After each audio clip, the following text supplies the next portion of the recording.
All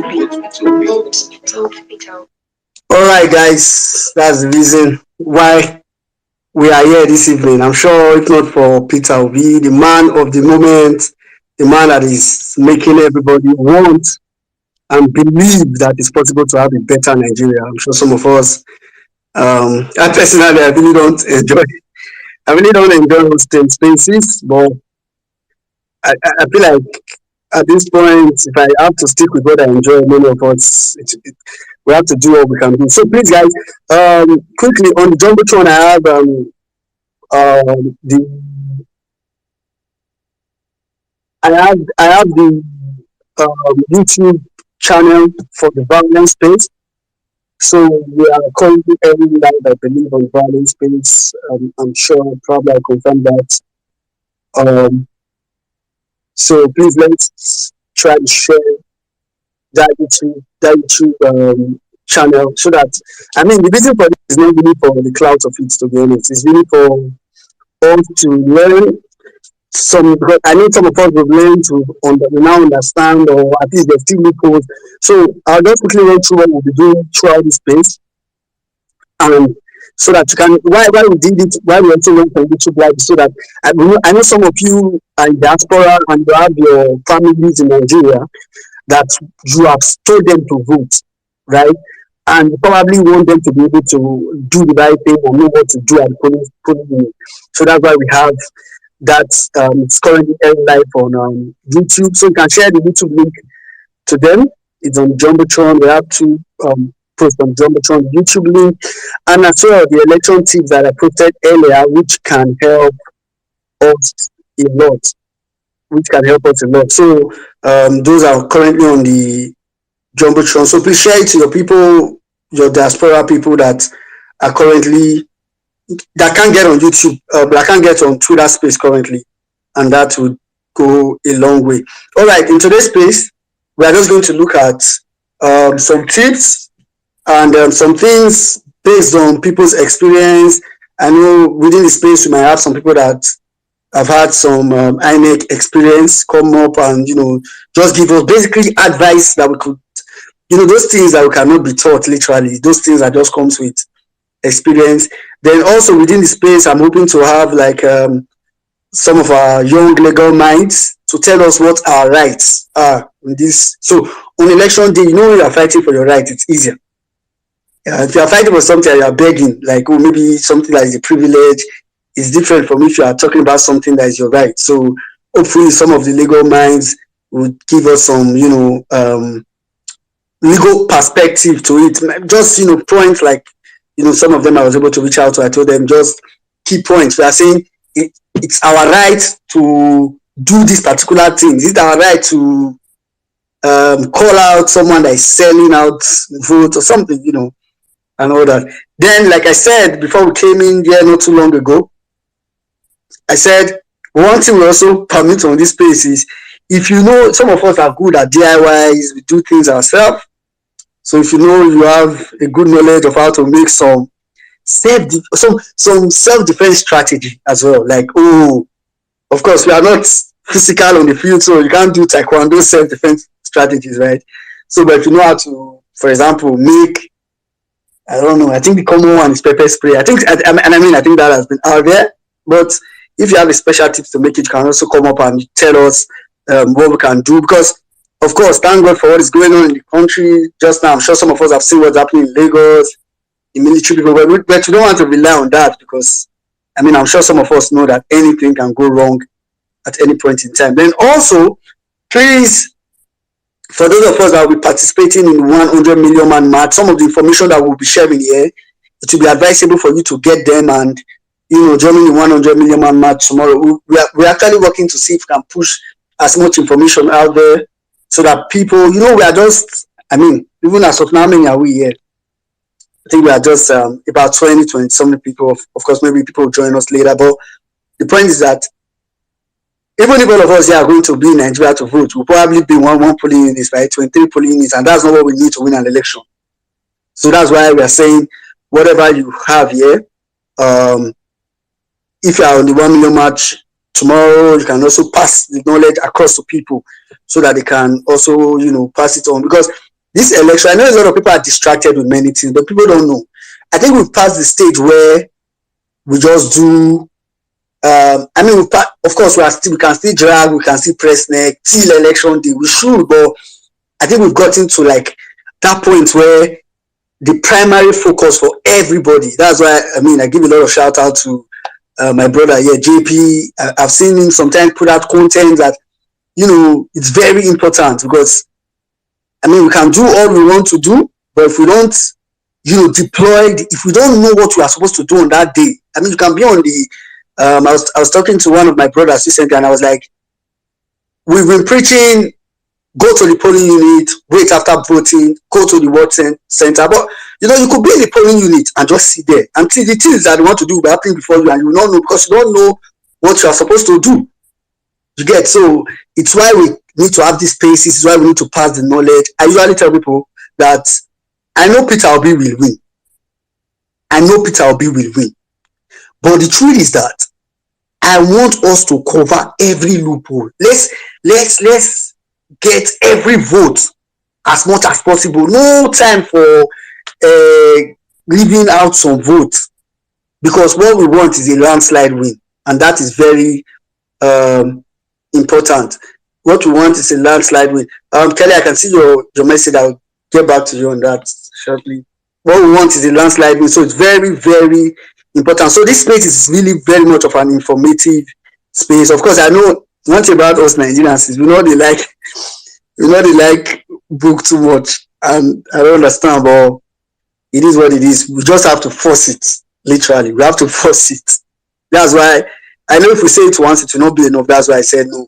We're going to keep talking about this. We have to force it. There are a lot of loopholes. Let me put it like this, and I've said this many times. Good news is that this election that we're about to have next week is a very huge departure or whatever to put it. I don't know how to put it. Like it's a very huge progress from the election we normally have, probably up to even 70% progress. And I'm telling you from someone that has a good knowledge of what it is before and what it is now. So it's a very huge departure from that. But of course, like every system, there are loopholes, there are places that we have to be more conscious of. That's why we are here. Literally. We have to look at the loopholes and say, oh, this particular place, there is a tendency for something to happen. Right? So we want to fix it, or even if we cannot block it, but we'll try to make it difficult. So during the space, please request the mic with questions and answers. If there's something you have been about the electoral process that you've had in mind, that you're not so sure about, the question that is not still clear to you, come and ask your question. Trust me, I don't have all the knowledge, believe me, but I can assure you that I should be able to answer a good percentage of your question. Or if I can't answer it, there are people here that can answer it for you, or even add to whatever answer I provide for you. You get? So request the mic. It's literally a classroom. It's literally, of course, I know when I say classroom, some people will be thinking, oh, more, this thing will bore, I know that everybody wants to jai, but we will jai after Peter Obi wins. So please, guys, encourage your people, share it to them on your family WhatsApp group, share the YouTube link. There's the YouTube link on your metro. Go and share it to your family WhatsApp group. Share it to all the people that you've told to go and vote, especially if you're in diaspora. All the people that you preach to, share it to them. To say, oh, come and listen to some of the tips you need to learn and before this election. So share it and all that. So please, that would be very, very important. All right, guys. I know I have a couple of speakers. Yeah. So feel free to request the mic if you have something to chip in, if you have a question to ask, if you have a clarification to make. Feel free to request the mic. I can go on and on and tell you about the election process, but I don't want it to be all about me telling you the election process. I want you to be able to ask questions, but as much as possible, to be honest. I know some of us would like to talk about other things like that are happening right now, the Naira, the bigotry, the everything. But as much as possible, let's try to stay focused on the election process. If there's something that you have seen that you feel like this is what mentioning. Let's look at it. And if you're on the speaker section, and I mean, I'll probably call on you at any point to speak, but I mean, I don't need you to raise your hand. But if you raise your hand, I'll know you want to speak more gently. So I'll probably pick you before I pick someone that have been on the speaker section for a longer time. So please, guys, again, let's share the space. Let's share the YouTube channel, the YouTube link for us to stream, get people to participate. All right, Kelly, let's just quickly get you. I'm sure you want to say one or two things. While I also go through your message. Go ahead, Kelly. Yeah, 1 million Nigeria. Thank you so much for hosting this space. One thing is that whenever we talk about elections, there are many facets to the elections. There's the participation side, then there's the monitoring side, then there's the result side, and then there's after the election. And I think even the night before the election day. I keep saying it. There's one keyword that I keep saying, which until it permeates throughout is very important. It's not just about participating in the election. We must organize for action. Action in such a way that we are able to win the election. Because if you don't organize for action, you might participate, but they might rig you out. So, for example, I think going into next week, one of the things that we need to do is to advertise our monitoring channels. All our monitoring channels, all our call stations needs to be very, very well advertised, such that people need to know at their fingertips what is the monitoring channels. If you have something going on in your polling unit, where do you report it to? What is the workflow? Who gets involved? I know that Jack has created some North Central monitoring channels yesterday, for example. He posted it on his Twitter. But have we tested it? How many people are manning it?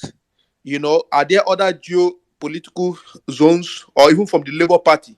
For example, how is the Labour Party going to monitor the elections in that day that gives us access to be able to report what is going on in which area? Yesterday, for example, which I've invited Oracle the Great, if anybody has his number, to also bring him to this space. He posted something about monitoring hashtag using, I think, Sussex or something like that. These are the kind of things that we need to know, because if you go to Supreme Court, like what happened after 2019, where they went to the court to contest the election, you need to have all your data. You need to have all your data, in touch, so that you'll be able to present a robust case. So we need to really, I don't know if 2 hours is going to help us, but we really need to now start looking at how do we accumulate all these various channels, right? Another thing is, I don't know if we can use some of the support groups who are doing this 100 million match, such that in any location where people, God forbid, but if anybody has any issue, we should have at least one medical person per, let me say, local government or something. Now, this is where Labour Party really needs to get involved. How do we integrate with response to things like this happening on the ground? Like what happened last weekend, where Obi was in Lagos and some people were attacked. Thank God that nobody was killed, but people were injured. But do we have the state backing, to respond to some of these things immediately? If we don't, what is the backup plan? Blossom from backup team has published almost 31 rapid response numbers. But what is her coverage? These are the things we need to start integrating, so that these informations are not disparate out there and not well harnessed on that day. How do we collaborate with all these people who are setting up what I will classify as pseudo silos or silo response groups? How do we publish and make sure that in addition with Labour Party, with what they are doing, all the monitoring centers, we have one single database or file or things where people can go to? So this is very crucial. I hope that you'll be able to touch on this issue. I've tried to invite some of them here also to come and speak about how we are going to use some of this information sync to be able to make it a very successful election. Let me use the mic here, and then I will just stay here in case other Yeah, things. yeah. All right. Thank you very much. No, somebody said on the comment section that my voice vocal is cranky. Is it? Can you guys hear me properly? Yes, I Like, can is hear you clearly. okay. Okay. So, thank you very much, Kelly. Thank you very much. There's something you said I literally wrote down, and I need everybody to understand this. There's a participatory side of election, but there's a monitoring side as well. Like Kelly said, if you participate right, but you don't monitor right, which involves knowing what to do generally rightly, there's a probability that you could be rigged out of the election. And I mean, I think we've seen it so many times. And it's not the reason why, some people, some political parties try, and they couldn't succeed is for that reason. So please, that's why we're having this section. This section now, I mean, we may not be able to, like, all the information we need, everybody here may not have it. So we would so as we just go ahead, while we have like speakers come and talk and probably ask questions, probably make suggestions. Like I said earlier, the three main things that we should be getting from this space, of course, the major one is like election tips, things we need to know on election day, generally, whether it be regarding situation room. Then two, the legal perspective as well. Then three, like I said, security tips. And when I say tips, I mean things that you can tell us to say, oh, you could put this together to secure yourself. Of course, we are not saying you should tell people get guns, even though, like I've said so many times, I really don't care if anybody says. All I'm saying is, we will not be the ones to go and cause violence. We will not be the ones to cause any attack. But the truth is that our defense will be so ready that the attack, if it comes, or I mean, if anybody decides to dare to go for the attack, the defense they will meet will be more than the attack that they brought. So that's really some of the things we're preaching. So thank you very much, Kelly. Before I call on Ugochi to probably ask a question or probably also make some contributions, let me quickly say this. I really want to beg us on this page, those of us that are on this page, there are three information that I want us, right? I know I don't have the rights to tell you what to do with your WhatsApp, your Facebook. I'm a little bit more on the WhatsApp and Facebook and Instagram part, because I know we're on Twitter. Because I feel like most people on Twitter already know, like most, of course, not everybody, already know what to do. Or like they have enough of information. I'm not underestimating those people on WhatsApp. Of course, we are on WhatsApp and on Facebook, but I just mean where we are active. But I know that I've said it so many times, and I know a lot of people would agree with me. WhatsApp status is one of the biggest publicity tool in this current age. WhatsApp status.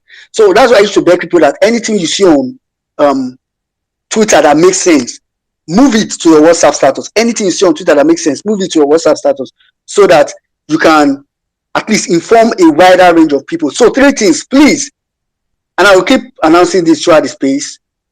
First is polling units. Please, on your WhatsApp status, advise on the screenshots, on the images we have on the Jumbotron, there's the link for people to go and check their polling unit. Please advise people to go and check their polling unit.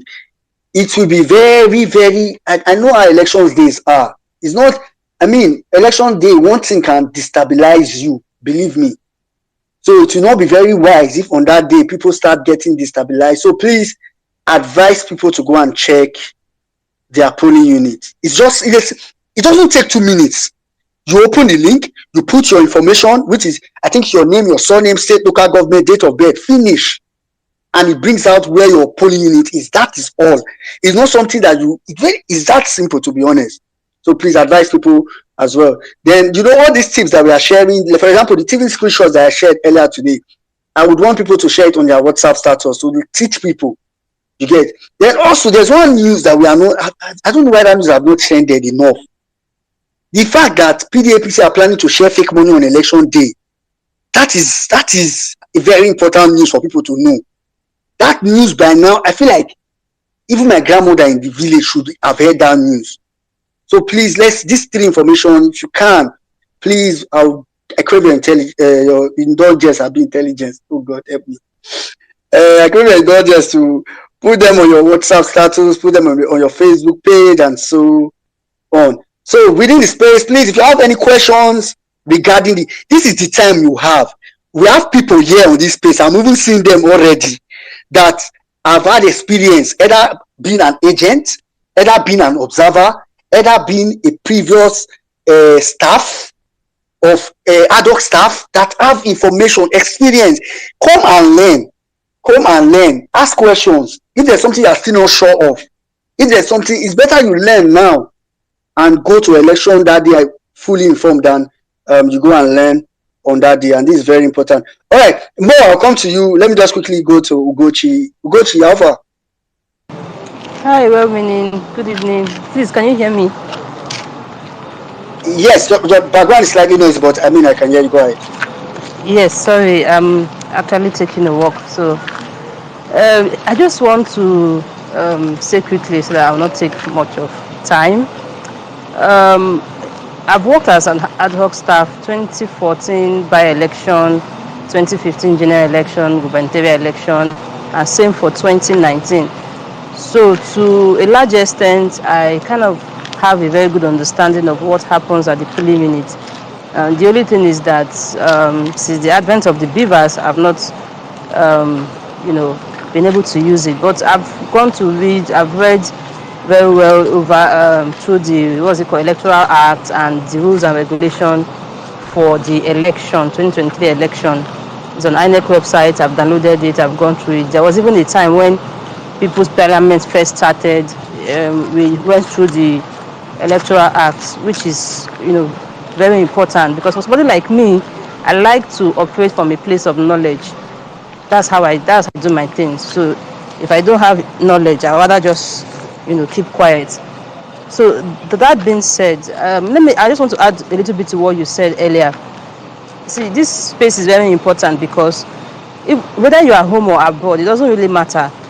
You can always share this information with people. A lot of people are first-time voters. For example, many students are first-time voters, undergraduates especially, and many of them are quite okay. Let me not say many. Some of them are quite lackadaisical. Some of them are quite laid back. Last week Saturday, myself and two other obedients, we went to Yabatech and we spoke to a couple of students.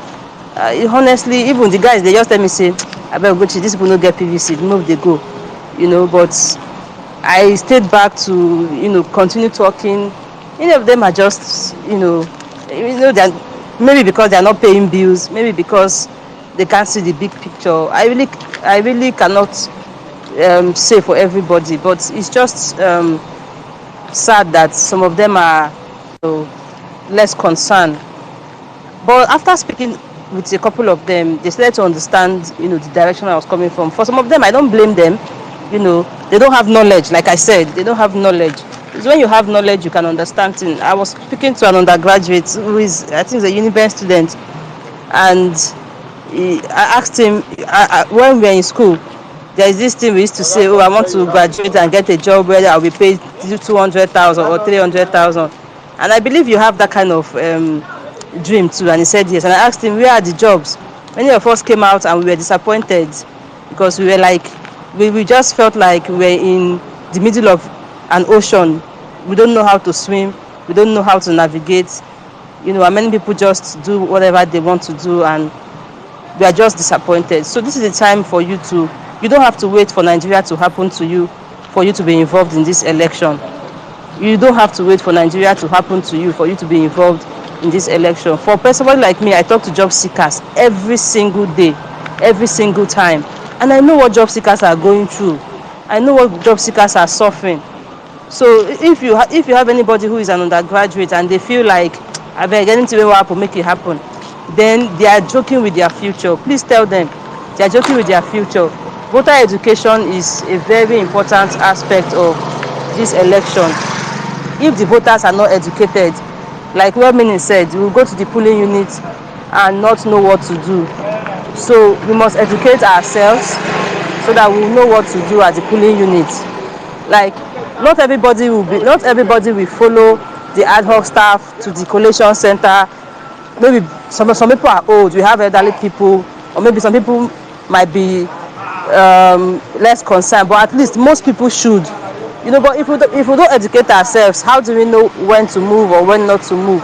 So this space, I think, I've been saying it. If anybody have been hearing me speak on spaces, I've been saying this since last year, that voter education is very important. Why? Because I've worked as ad hoc staff, and I know the importance of voter education. Let me share one experience that happened in 2015. In my polling unit was located at the RAC. RAC is the registration center, and I was the APO1. My APO, my presiding officer, I don't know what was wrong with him. He was talking to one APC guy, and the voters in that area noticed it, and they started making noise. Those are voters that are educated, because they already knew that if the presiding officer is following an APC agent, it means that something is fishy, and they started making noise. That's a result of voter education. So when we were counting the votes, they didn't allow him touch any of the ballot paper to count. I was the one that counted from beginning to end. It was very stressful, because in that polling unit there were about 3 voting points, and when I would get tired, they would tell me I should not worry. Auntie, don't worry, sit down, rest. When you rest more, you continue counting. And that was how I counted up to 1,000 ballot papers. Why? Because of one funny act that the presiding officer displayed. So if the voters are not educated, they will not know that, and really, the guy, he was following the APC guy, because that one promised that he was going to give him money. So because of that, I had to collect. I was the APO1, but I had to collect the card reader, collect the result booklet, collect everything from him and put in my bag, because everybody's eyes was now on him. So voters education is extremely important. Just like when Mini said, let's invite people, let's share the space, and let's get educated, because this information will be relevant at the polling units and even down to the collation center. Thank you, guys. I use the mic. Okay, thank you very much. Thank you very much, Ugochi. Thank you very much. Actually, those are very important points. Let me quickly. Okay, see, I'm not going to stop at any point and say, okay, guys, I'm now lecturing, or we are now noting things down. We are going to be sharing information at random, please. And I'm very serious about this. I'm very practical about this. If you will need to be writing things down, whether with Barrow, maybe just write them on your phone, points that you can't remember, because I don't want you to come and just listen and go. This one is not space for us to come and, just come and listen and go. If there's any point that anybody on this space, anybody on this space says today that you feel like, and we will emphasize any point that is said that is very crucial. Meanwhile, I can see Spotlight, I can see you. There's somebody in this room that I respect a lot. UC Maxwell, I can see you. UC Maxwell, I hope you have some legal perspective for us. So maybe you could request the mic, and within intervals, you could also come up and tell us 1 or 2 things that we could. Sir Phillips, I can see you. Sir Phillips as well. I think you should request the mic. I want some of us here that have been ad hoc staff, that probably have experiences, to also just give us general tips. I'm not saying tell us like everything that happened, which was what we did in our previous spaces, but just tell us, from my experience, this is important, that is important, this is important, right? Just some points that you feel like is necessary as much. If that will include you just giving us some part, almost like Ugochi did just now, which, so from what Ugochi said, I'm sure a lot of us here would have, now know that we have the power. I don't know, like, maybe, I don't know if it's legal power. Like, I don't know if we legally have the right to say, okay, the presiding officer should not do his duty because he's being a suspect, right? But to an extent, it just shows that we can cause some things to happen. So let me quickly, Osama, I'll come to you like very soon, but let me quickly just say 1 or 2 things that I think everybody should be aware of. Most of these things I'm going to be saying are coming from what I already have on Jumbotron, to be honest. I'm not manufacturing anything new. People that will say things new that people that will come and talk here. First, like I already said, and we've said so many times, and I'm sure some of you are aware by now, if it's as much, this is all we can do, right? I can't come to your house and knock and say, you must hear this information, right? We've said it so many times. avoid wearing shirts with party logo just avoid. Please don't wear like shirts and all that. I know some people have said, oh, what about bracelets? What about, I think, and of course, some people have said, what about phone sticker? Of course, your phone will be inside your pocket. That may not be a big deal. I don't know, but the one that is just obvious is the one I'm interested in. So don't wear like your Peter Obi LP logo crested shirt on that day. And that's very important. The second point, which like I usually say, I've said this so many times. There are 3 points that we can use to win this election. Among everything, 3 things that we can do to win this election. One is to come out in mass or en masse. See, no matter the amount of manipulation, see all the information you've heard, whether about polling agents, about INEC, about APC, about hacking of beavers, see everything you've heard. The best solution to it is to come out en masse. Let me just tell you, that is the first one. The second most important information, and I've said it so many times, is to vote and remain after voting. When you remain, you're not just supposed to remain and just be looking. You're supposed to be observant. Be looking at the polling agents of the opposition party. Be looking at the presiding officers. Be looking at what is going on. Then, of course, for security purpose, be doing like I usually recommend. You guys, if it's an obedient stronghold and you guys are many, you can come together and form a team and all that. Then the third most important point is that after you vote, please go to the World Collation Center. Like Ugochi said, maybe it's just those people that are old, maybe those ones that are old or pregnant women, that can say, okay, maybe those ones to go. Please, if you are able and fit, if you are not old, I'm begging you, go to the Collation Center. At some point within the space, maybe I'll talk about why. I mean, a lot of us, I've said this a lot in so many spaces, but I'll still say it today again. So go to the Collation Center. Oh yeah, Osemo, what's up? Osemo, are you there? Yeah, I'm here. Yeah, how are you doing? I'm good. All right, go ahead. Thank you for having such a space, an informational space like this. I just have a question. So I have family, my grandma, and some of them in Anambra, and they've received like sensitization and all that, but they're wondering what would happen if they made a mistake with the thumbprint. Like, is it is it in their rights to request a new like ballot paper? I'm not sure what to say to that, so I thought I'd ask here, and maybe you had the answer. Great. Osemo, thank you for that question. In fact, I think someone have answered that question to me before, but I'm going to keep that question, and I'll like maybe by the time Mr. Maxwell comes up, maybe I don't know if that's on the Electoral Act in itself directly. Mr. Maxwell is up now. Maybe he can answer that. But also, I know like 2 or 3 people here that have been ad hoc staff for INEC currently, or agents, or worked some kind of way with INEC. I'm sure they would give more information about that. I don't want to answer it directly because I don't want to have to answer your question, but trust me, you get the answer today. That's the point. And the answer is very important.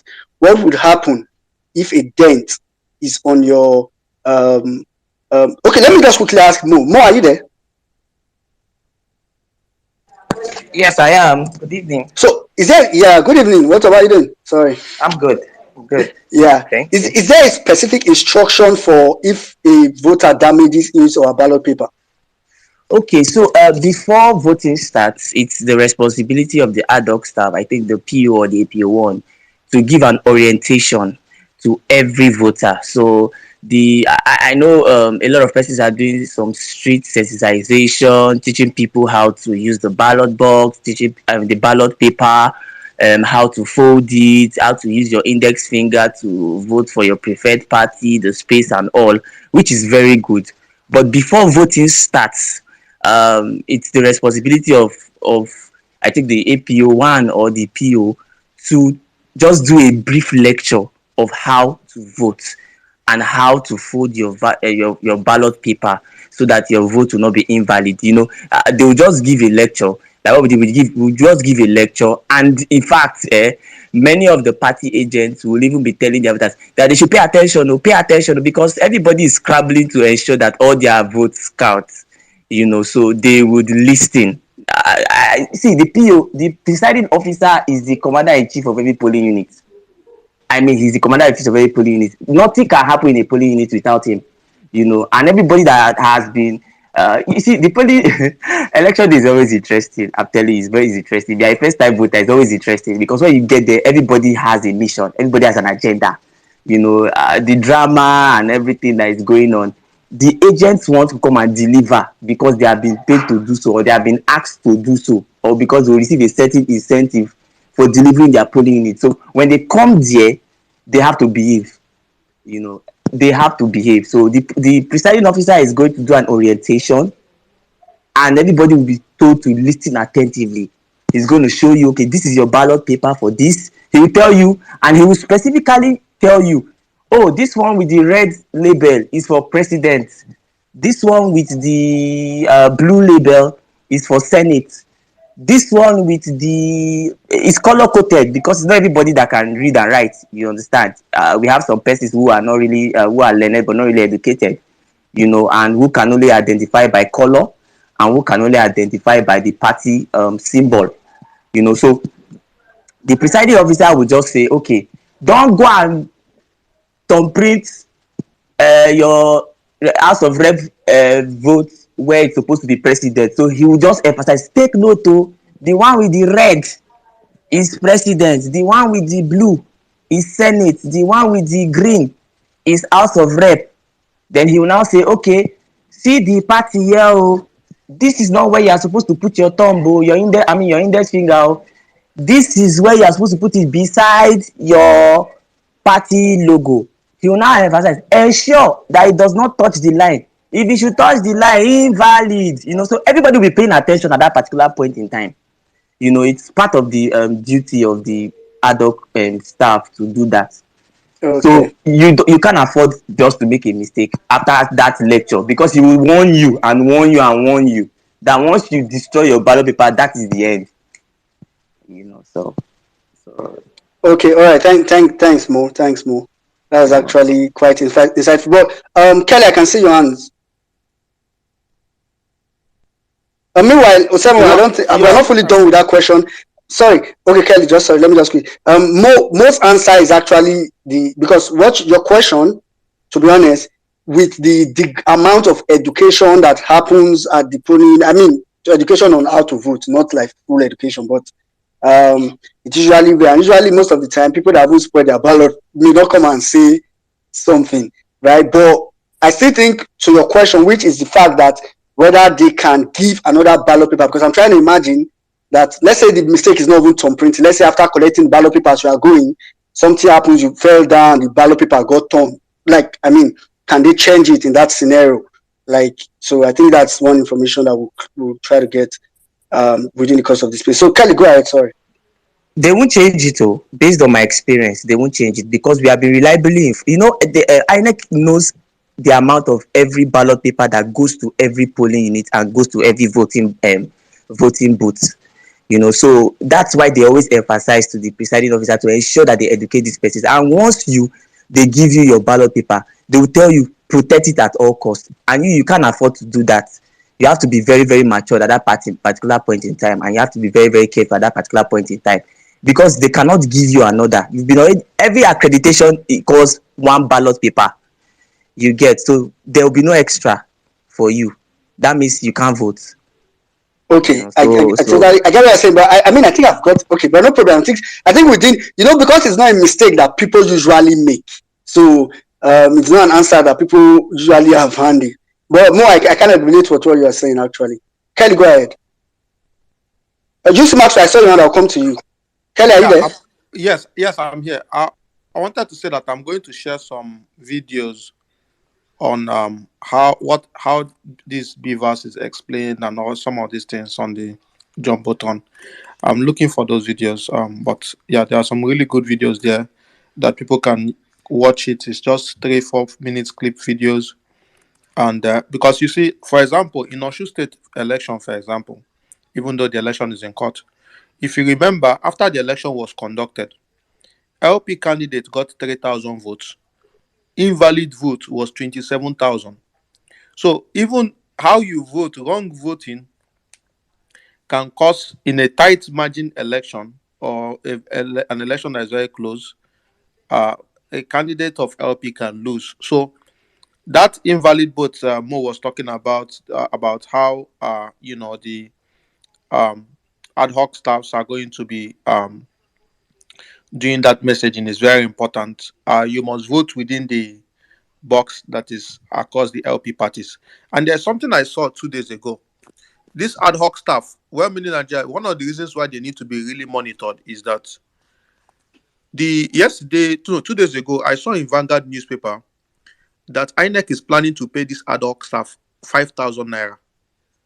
5,000 naira is what they are planning to pay them. So that means that the threshold of them trying to collect money or a higher sum of money to influence certain things at certain PUs are very, very, very high. I mean, what can 5,000 naira buy? I mean, to come work there for 8 hours. So it's very critical that we study them, their body language, their movement, and everything that they're doing. And again, when they first start voting, everything has to be zero, right? The Vivas machine has to be showing 000. And the agent, if there's no agent at that, I hope if we don't have agent at such a polling booth, at least we should have people to confirm with other people's parties agent that everything is showing zero and that there's nothing in the ballot box also. The ad hoc staff must demonstrate this before anyone start voting. Else, the rigging can even start before the voting commences. So it's very critical. INEC is not paying them a lot. If there's anything to go by, so that increases the likelihood of pre-election fraud. So I will look for those videos and post it here on the Jumbotron now. Okay, please do. There are a lot of educative videos.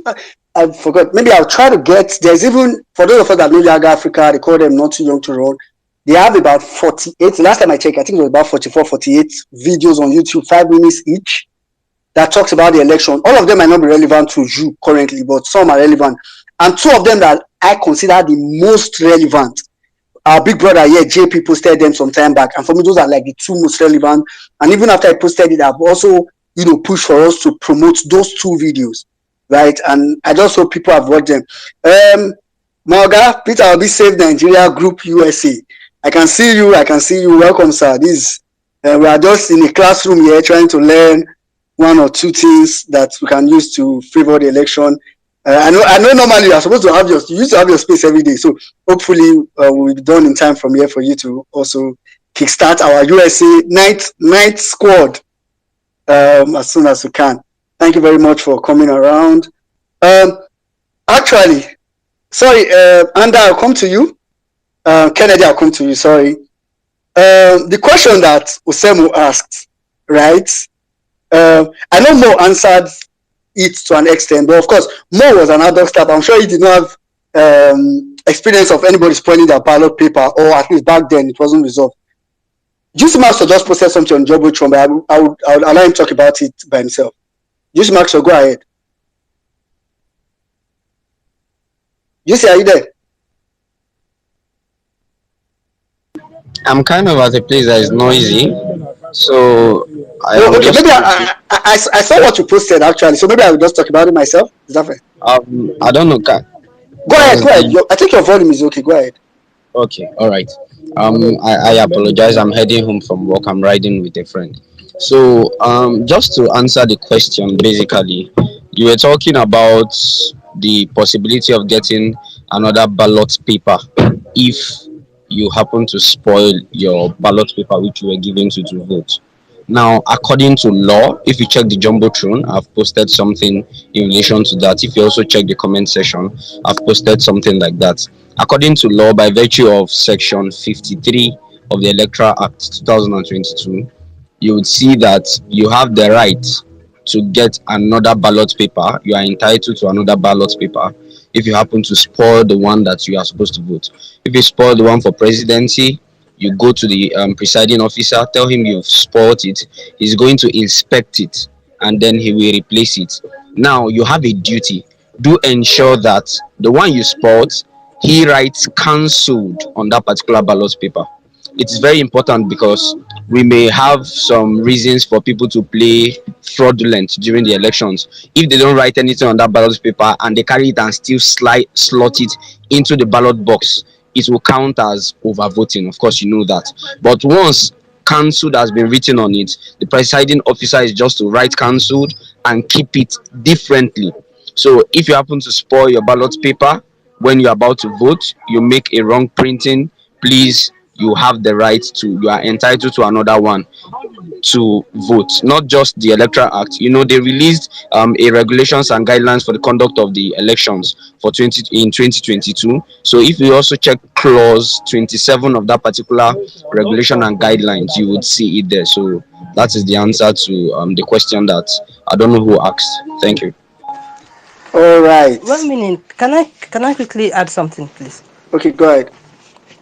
Okay, thank you very much. So yes, UC Maxwell is always on point. So the thing is, INEC have started training for their ad hoc staff. I know a couple of people who were shortlisted. They've started their training, and most of what we are discussing here is what they have been trained on. So, and they are going to work based on what many of them are core members, ex-core members that have never done this before. Maybe a few people might have, those who are not core members. So when they are, so INEC will give them ballot booklets. You know how receipts are, they are in booklet, and then you can detach, and each booklet contains 100 paper. So if there are 700 registered voters in a particular unit, for example, it means that ad hoc team will have 7 booklets, 100. Of course, and we know that all 700 people will not come out to vote. So let's just assume, let's say 400 people come out to vote, for example. It means that they are only going to, they may use 400 ballot papers. But in a case where, like the question that you see just answered, it means that when they are calculating number of used ballot paper will now be the spoiled ballot paper plus the invalid ballot paper plus valid ballot paper, all will be equals to number of used ballot paper. So that's how everything must sum up. There shouldn't be inconsistency, basically. So and which is why we as the voters must observe everything that the ad hoc staffs are doing. They should not do anything in the dark or in hiding. Everything is done in the open. If you see anything they are doing that you don't understand, you ask them, they will answer you. They are not supposed to tell you shut up, except that you are asking them question that will sound as if you want to make them biased, that they may not be able to answer. But if it's a question about the process, the voting, like Mo said, there is always voter education at the beginning of the process. Before they start anything, maybe after they've done the whole setup, they will do a voter education. But they are human beings too. They may not cover everything, and that's why we are here. Maybe they don't remember, or maybe they came. If they don't come too early, there will be this, anxiety to rush and set up. So they may forget to say some things. So, and that's why we need to be educated. In my own case too, I don't think, my experience, I don't think I've had issue where somebody just destroys the ballot paper, because now, especially now that accreditation and voting will happen almost at the same time, as soon as you pass your verification, you'll be issued the ballot paper. Please take note, the presiding officer must sign and stamp at the back of the paper before issuing it to you, and you just walk immediately to the booth. The polling booth is just close there. It's not like you're walking one long distance. You just enter there, thumbprint, drop it in the box, and you step aside. Everything will happen within maybe 5-10 minutes max, if it's taking longer than expected. So it's a very interesting process, like Mo said. And if you're a first time voter, or you have people who are first-time voters. These are the things we need to be sharing with them. Any ballot paper that is not signed and stamped by the presiding officer will not be counted as a valid vote, because to be assumed that maybe somebody went to bring ballot paper from somewhere. That also helps to prevent rigging. So, and the presiding officer is not stamping it from somewhere and bringing it. No, in your front, yes, you are standing waiting for him. He will sign it, stamp it, detach it, and hand it over to you. Then you will just walk into the booth and thumbprint, and that's it. All right, thank you. Wait, Romini.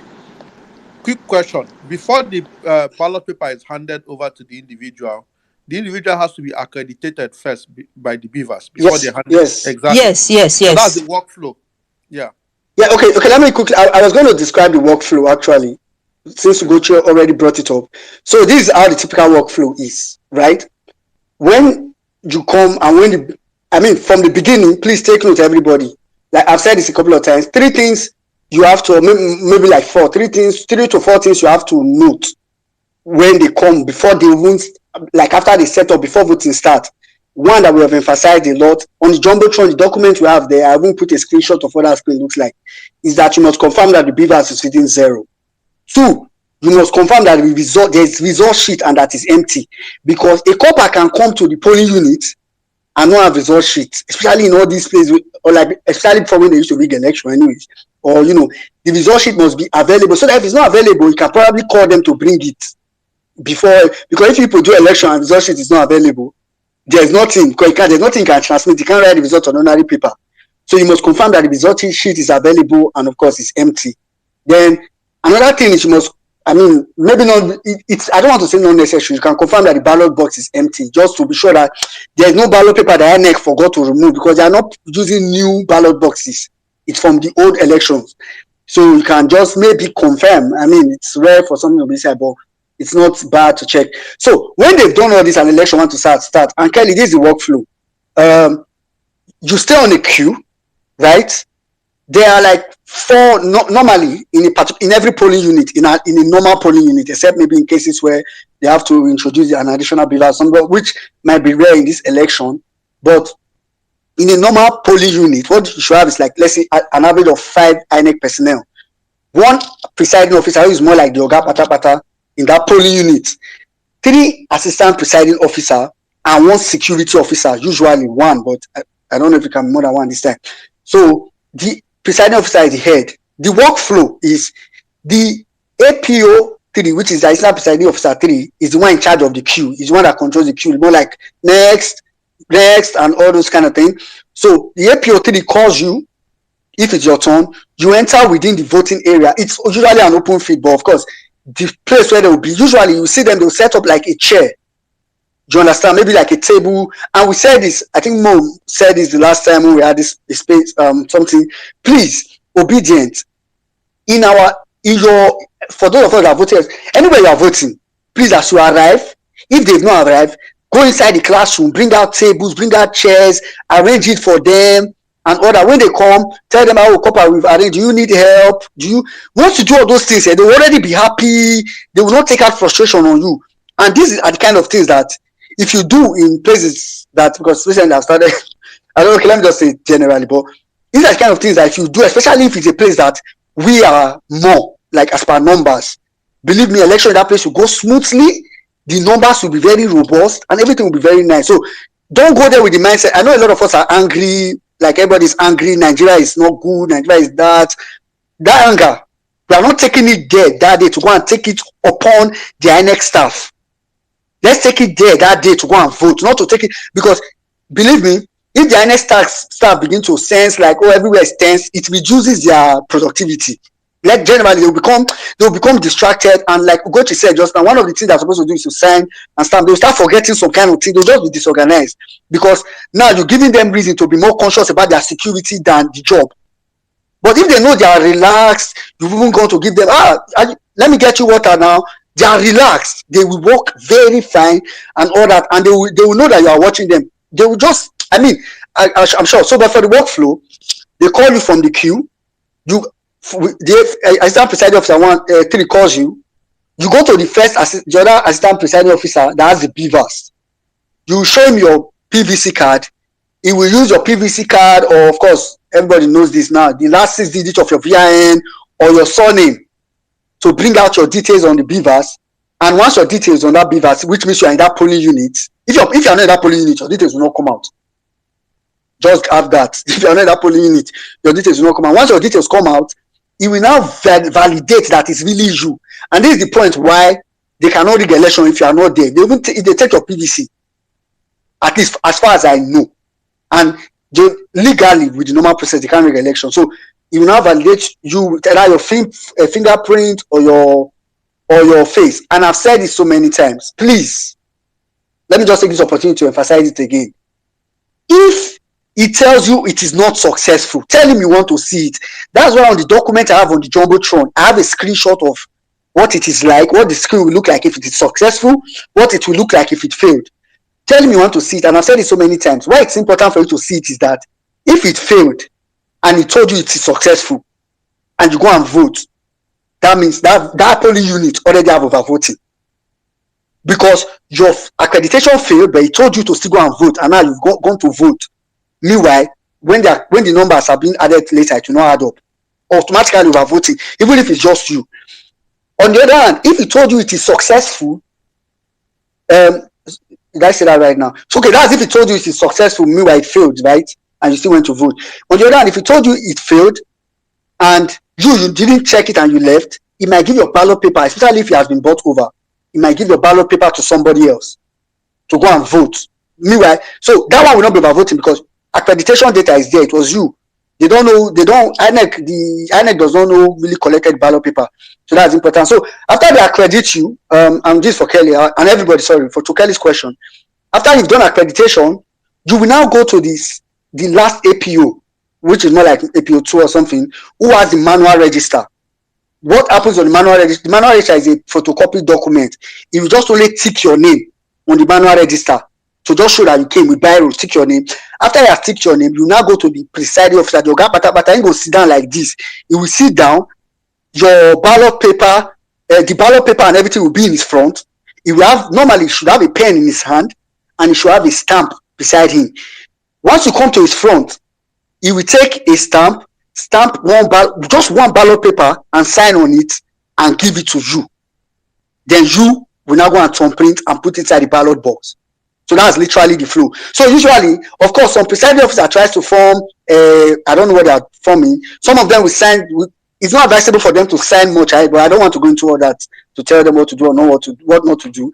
But just make sure that if you are in front of him, whatever ballot paper is giving you, he has signed and stamped on it, because later on that will be very helpful. If there's any ballot paper inside that ballot box that was not signed and stamped, it's an invalid vote.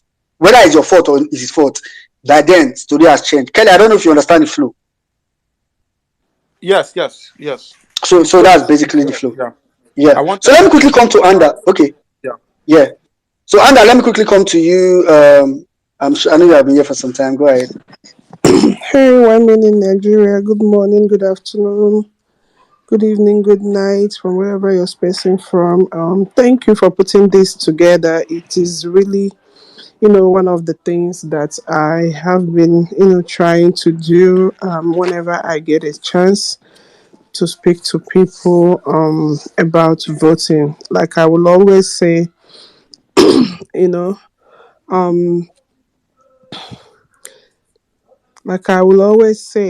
we can have 1 million votes for PO, but out of that 1 million, if we don't give people enough information and teachings that they need to secure that 1 million, to make sure that 1 million accounted for him, we might end up not even having up to 500.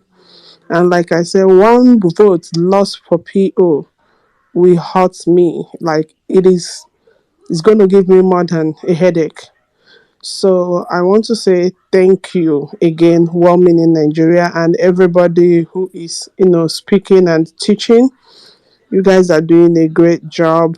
Keep it open, keep it going. And also, thank you for giving me the opportunity to co-host. So I will not hold the mic for a long time. I will allow other people to talk, but please those of us who has been in election before, I have worked as a party agent. A lot happens in election morning. When I mean a lot happens in election morning. Just before the real voters come in. Please, family, when you go out in mass. When you go, make sure all the things that has been mentioned here, the beavers, the cards, the result sheet, everything should be at zero. Nothing written on it. Make sure you also stay back until those things are counted and those things are being collected and all that. Please, there will be so many people, especially the elderly ones, whom I believe has gotten this teaching. But remember, they are elderly. Most of them cannot retain information for a long time. So it is still our duty that day to make sure when they come to help them out, show them again, teach them this is how to vote, this is how to fold your paper. That paper folding is very important because sometimes you will be surprised that's what makes votes not to count. So please, let's keep pushing it, let's keep teaching, and I believe we are going to come out. But when the results will come out, they will know that yes, the obedience have really, really worked. Thank you all, and I will go on the background. Thank you. All right, thank you very much. And I mean, uh, so that may not be like now. Let me teach this course. So, all of now I have co-teachers in Andra and Kelly. So let's. I mean, we just try to. This space is time based, so of course we're not staying like forever. But we'll try to cover everything that we have to cover. All right, just master. I'll come to you. You are here today. Now, me and you there. You're a legal man. Kennedy, I know you have been here for some time. Go ahead.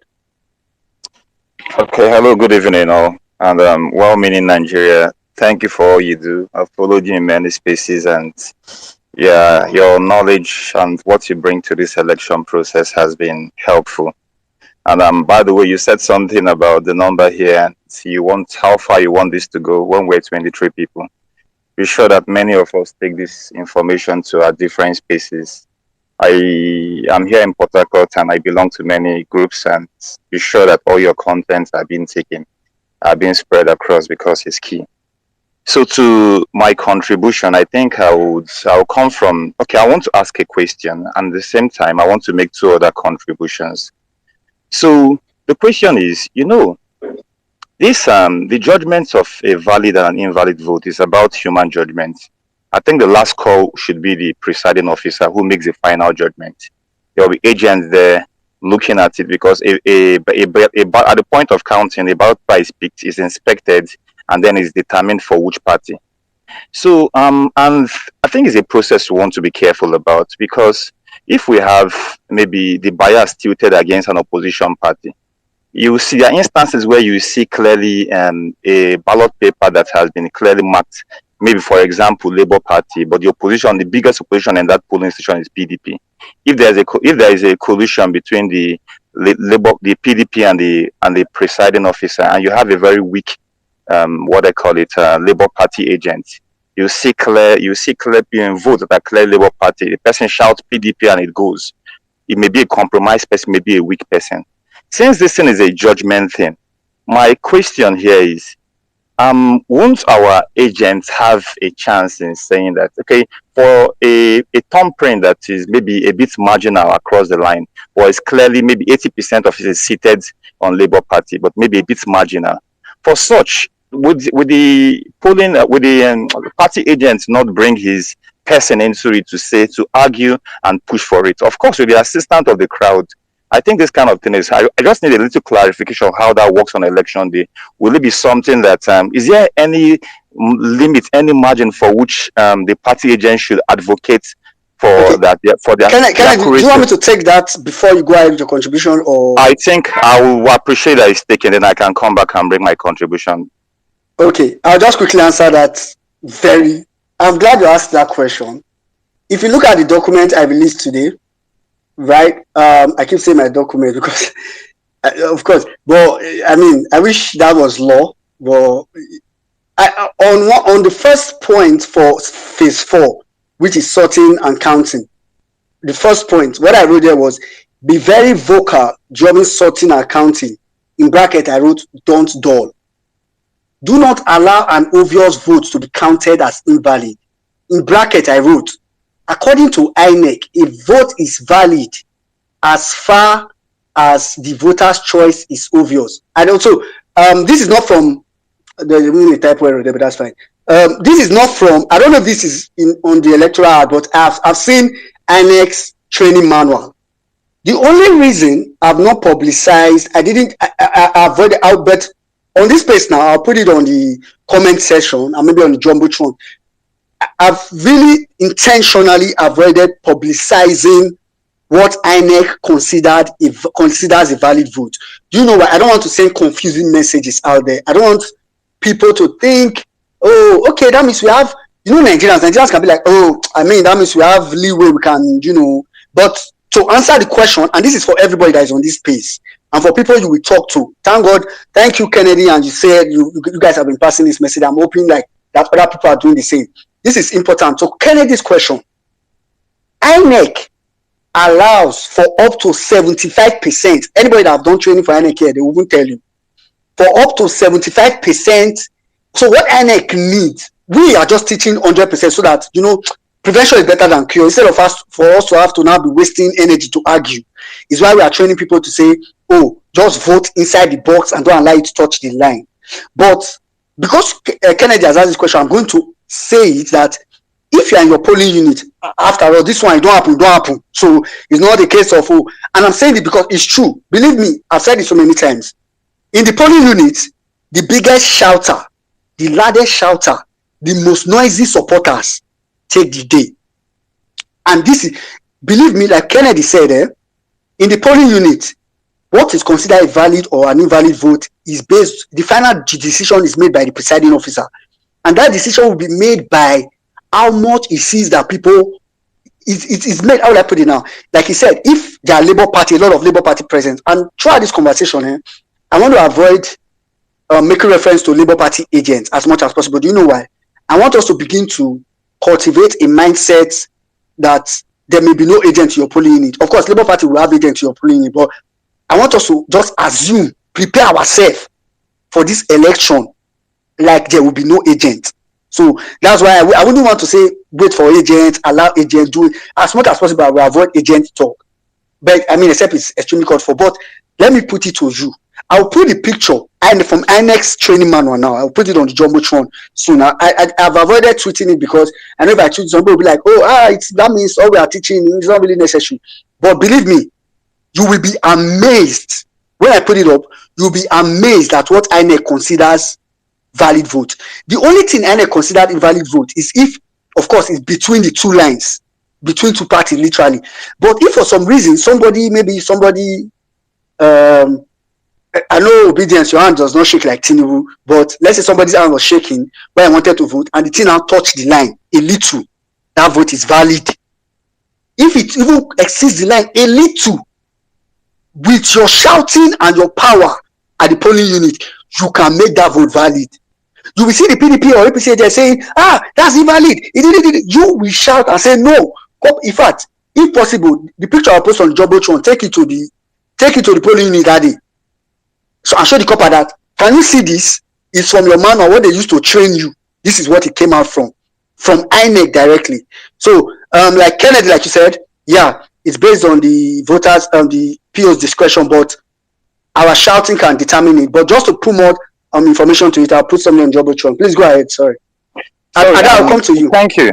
Thank you for your question. But just to ask, in a typical polling station, how, because we are concerned that even the polling unit agent could be compromised. In a case where, in them reading out, they've determined 2 or 3 invalid, what I call it, votes. At what point should we, the voting public, where we may not be in the cubicle where they are counting, we'll be a bit distant, but at what point should we be triggered to even consider if our polling agent is even compromised? Is there any number of invalid votes that should trigger the people to start asking what is happening? Why are there too many invalid votes? Okay, that's a very good question. Like I said when I spoke, I said as much as possible, I want to go avoid agent. I want to assume that, of course, we have agent, but I don't want to I don't want us to rely so much on LP agents, right? But straight to your question, the point which you should start to suspect your agent is one, first of all, the most obvious ones. How he's parlaying with agents of opposition parties. How he's parlaying with agents of opposition. Be watching your agent as an LP agent. If you see him, you will now start to discover that they know each other. Just know that, okay, I'm watching you. I'm watching you. That's not the point where you literally call him out per se, so you don't cause chaos or give him headache when maybe he's just doing it innocently. Second point is, if he starts to speak in such a way that it sounds as if he's defending opposition, or you also say your agent, your party, don't say you don't get work. Now you are the new agent. That agent have been sold out literally. You get. Then also, I'm going to add one more point. If your agent is dull, see, any small agent, just take work. As in, that's why I don't want to talk about agents. I want us to be agents, literally. Because your agent might mean well, it might not be sold out, but it's just a cool person. It's just someone that say, Copper, why did you remove that? That vote is valid. Now, meanwhile, why PDP agent say, Copper, if you put that, you imagine the two difference. And like I said, a lot of these things are subjective. You get. So Kennedy, that's really it. And I like this question that you put up. I'm working on putting up the tweet. And that way, let's quickly have you. Kennedy, will still come back to you because I have a feeling you have a lot of questions. I'll probe this thing. Please, if you want to speak listener session, you want to ask any question, come and ask now. All these questions that these people are asking are bringing out more things that even me. The document I put up, believe me, because I know Nigerians who don't like to read, I had to take away many information just to shrink it to the most important ones. But this space now will bring some of the ones that maybe we didn't talk about there. That's why I said earlier we share the space. It's airing on Violence Space YouTube.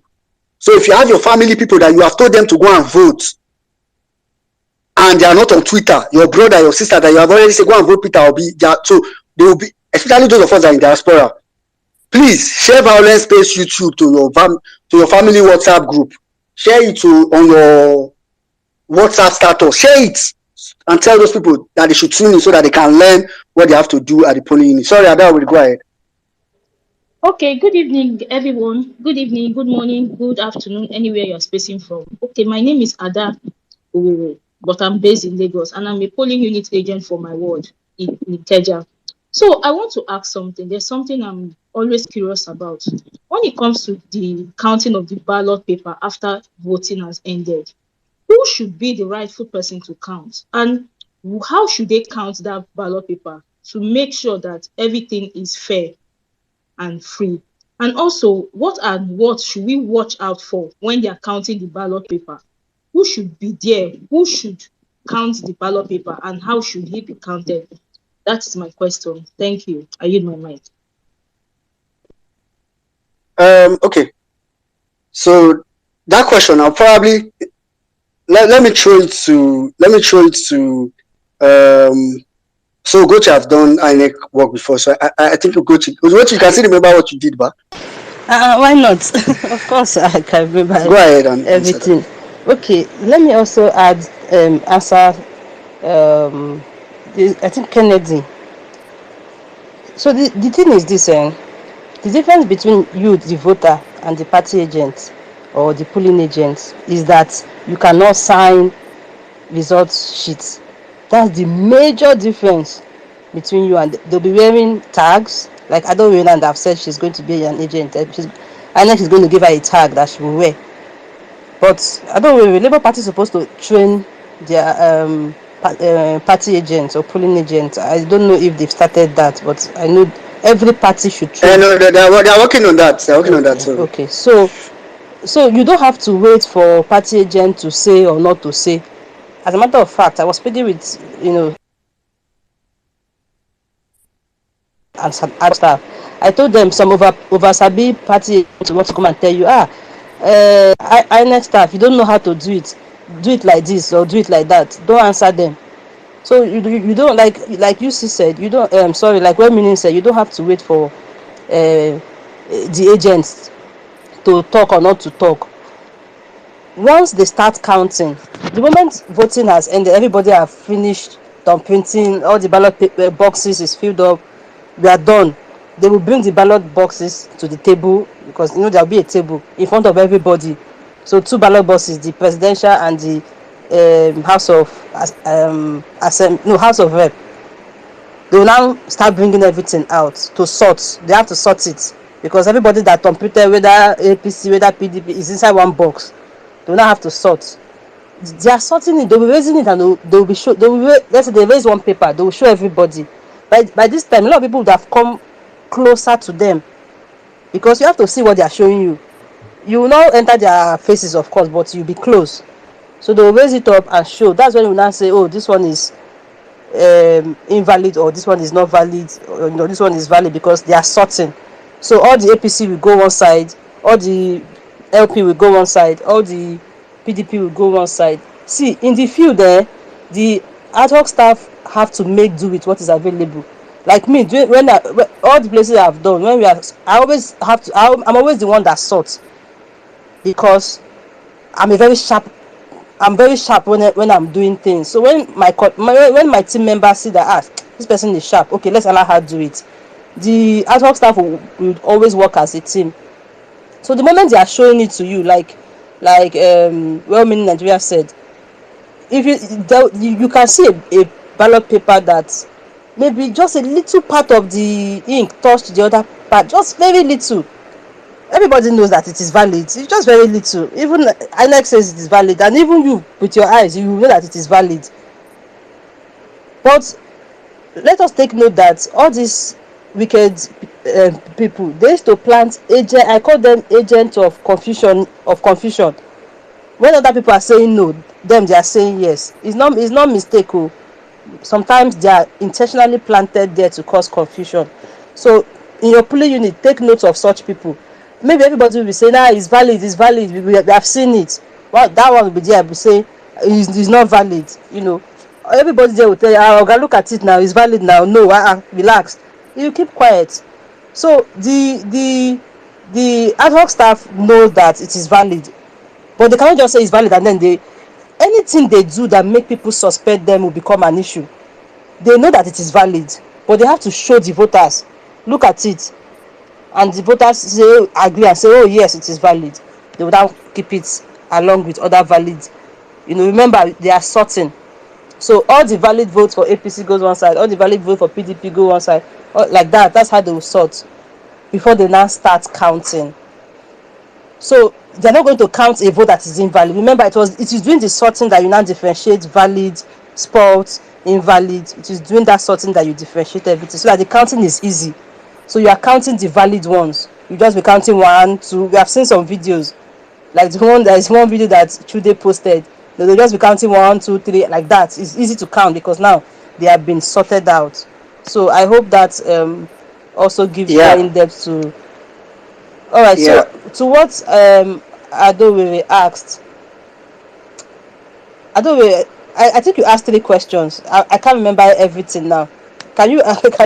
Now Ugochi will come back to you, so maybe she can. I don't know. I can see your hand. What I asked was, how should it be counted? Okay, let me just answer your question directly. I don't know. You want to ask how it should be counted, yeah? Yes. I want to ask something now. Will they count the ballot, the already thumbprint ballot paper?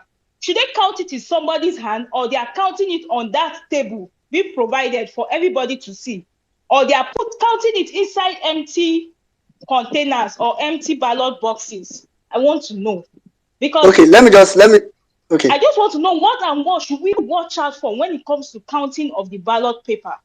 What should we take note of? Thank you. All right, thank you very much.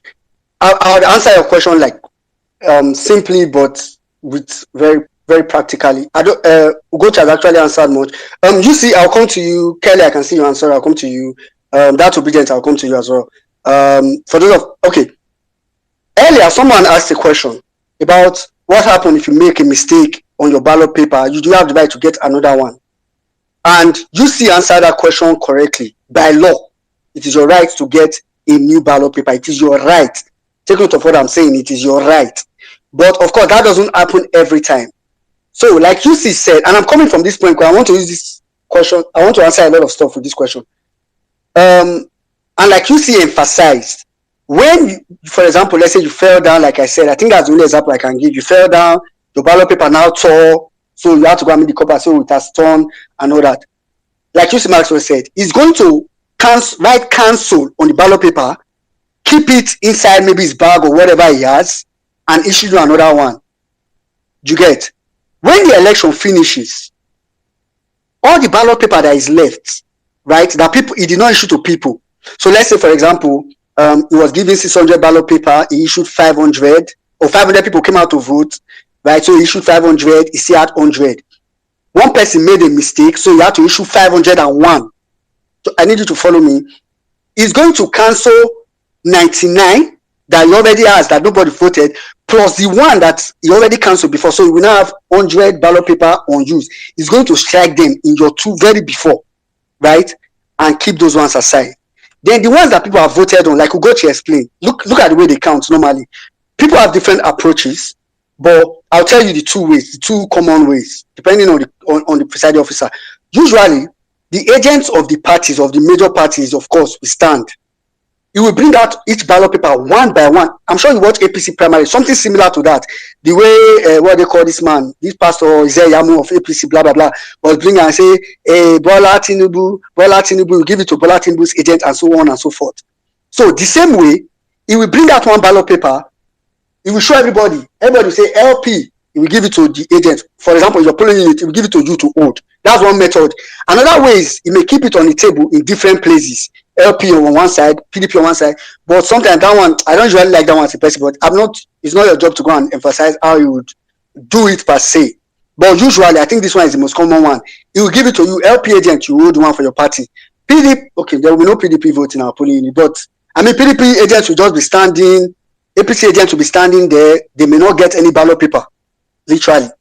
So, at the end of the day, all the ballot paper that is given to you, okay, let me just say, he gave PDP 2, gave APC 2, make just for example purpose. He gave PDP 2, APC 2, he has given you 500, everything is 504. So, he will take your own, they will count it. Once he's bringing, raising, everybody say 1, 2, 3. Once he's finished, he will write the number. He will do the next party zone, write the number, do the other party zone, write the number. So that's really how they do the sorting and the counting. I hope you understand. Adawale, do you understand? Yes, I do. Thank you. Thank you so much. Yeah, so that's really how they do it. Kelly, you quickly want to say something? Go ahead. Yes, Femi, I'll come to you. I wanted to add something to your kind submission of Ugochi and well-meaning. That I've also posted a video here on collation. So just check the Jumbotron also and watch the video also. You will see how they explained also how this collation works at the sub-levels and then how it also works at the IREV. Because there's something here where in Nigeria that we need to know. In this election, while they are doing the collation and everything, it also has to be transmitted at the same time to the IREV portal. So these two must be done. So if you watch the video, you also see how it is well explained, so that we understand the workflow and not think it's just manual collation. Okay, because this election is a little bit different from some of the other previous elections. So we must understand this workflow. Thank you. Okay, all right. Thank you, Kelly. Okay, use marks are dropped. All right, that's obedient. Go ahead. Okay, thank you, Well-meaning Nigeria, and thank you, everyone. So you've basically kind of answered the question, but I just want to give a practical example as someone that has been a party agent twice. So in respect to what I think it was our dad that asked. So during my time, what happened was the kind of sorting because where this mago actually happened is during sorting. So the kind of sorting they did was they asked us to stand. I was a party agent for PDP, so they asked us to stand. So once they raise your own up, in fact, What they do is that they raise it up, they show it to everybody. They say they call the party, then they give you to hold. Then in this issue of a enter line, enter line, like you rightly mentioned, is who has the largest vote. Because you will see me screaming, he enter, he enter. He enter, they will look at me, he enter, yes, he enter, then they'll give it to me. The other guy also, when they bring his own, even when I'm saying no, you see him also screaming, guy, did he enter, they will also give it to him. Except when it's like in between, when you cannot determine whether it's for voting for this person or voting for this person, that is only when they call it void. But if you cannot give majority of the print is in that particular box, you need to scream your lungs. But if you're not even screaming, the people that are showing that are on the other side, that are voted, your party people, you also hear them screaming the enter, they will give them to you. Then another thing I observed, so this is where I want obedience now to listen, just in case there are no party agents. So in this particular one, we find out that as they were sorting, there were some for Accord party. Unfortunately, they didn't have a party agent. So what the presiding officer did, I said, okay, is there anybody from Accord party here? The person now said, yes, me. And I said, okay, you come this side, other side. So he now joined us. They now started giving him their own. Then they had about 14 or 15 votes. So as we were sorting, they were giving him their own. So obedient on that day, they were sorting. In fact, when they call one LP, two LP, and there is nobody they are giving, one of you can volunteer. Is yes, you can volunteer and come to the other side and handle it. In fact, at that point, you are now our agent. But if you even suspect that when they raise it up, our guy is not shouting, he enter, and when they say void, he quickly agree. Be like say no enter. You will scream, and that people will replace that person at that point in time.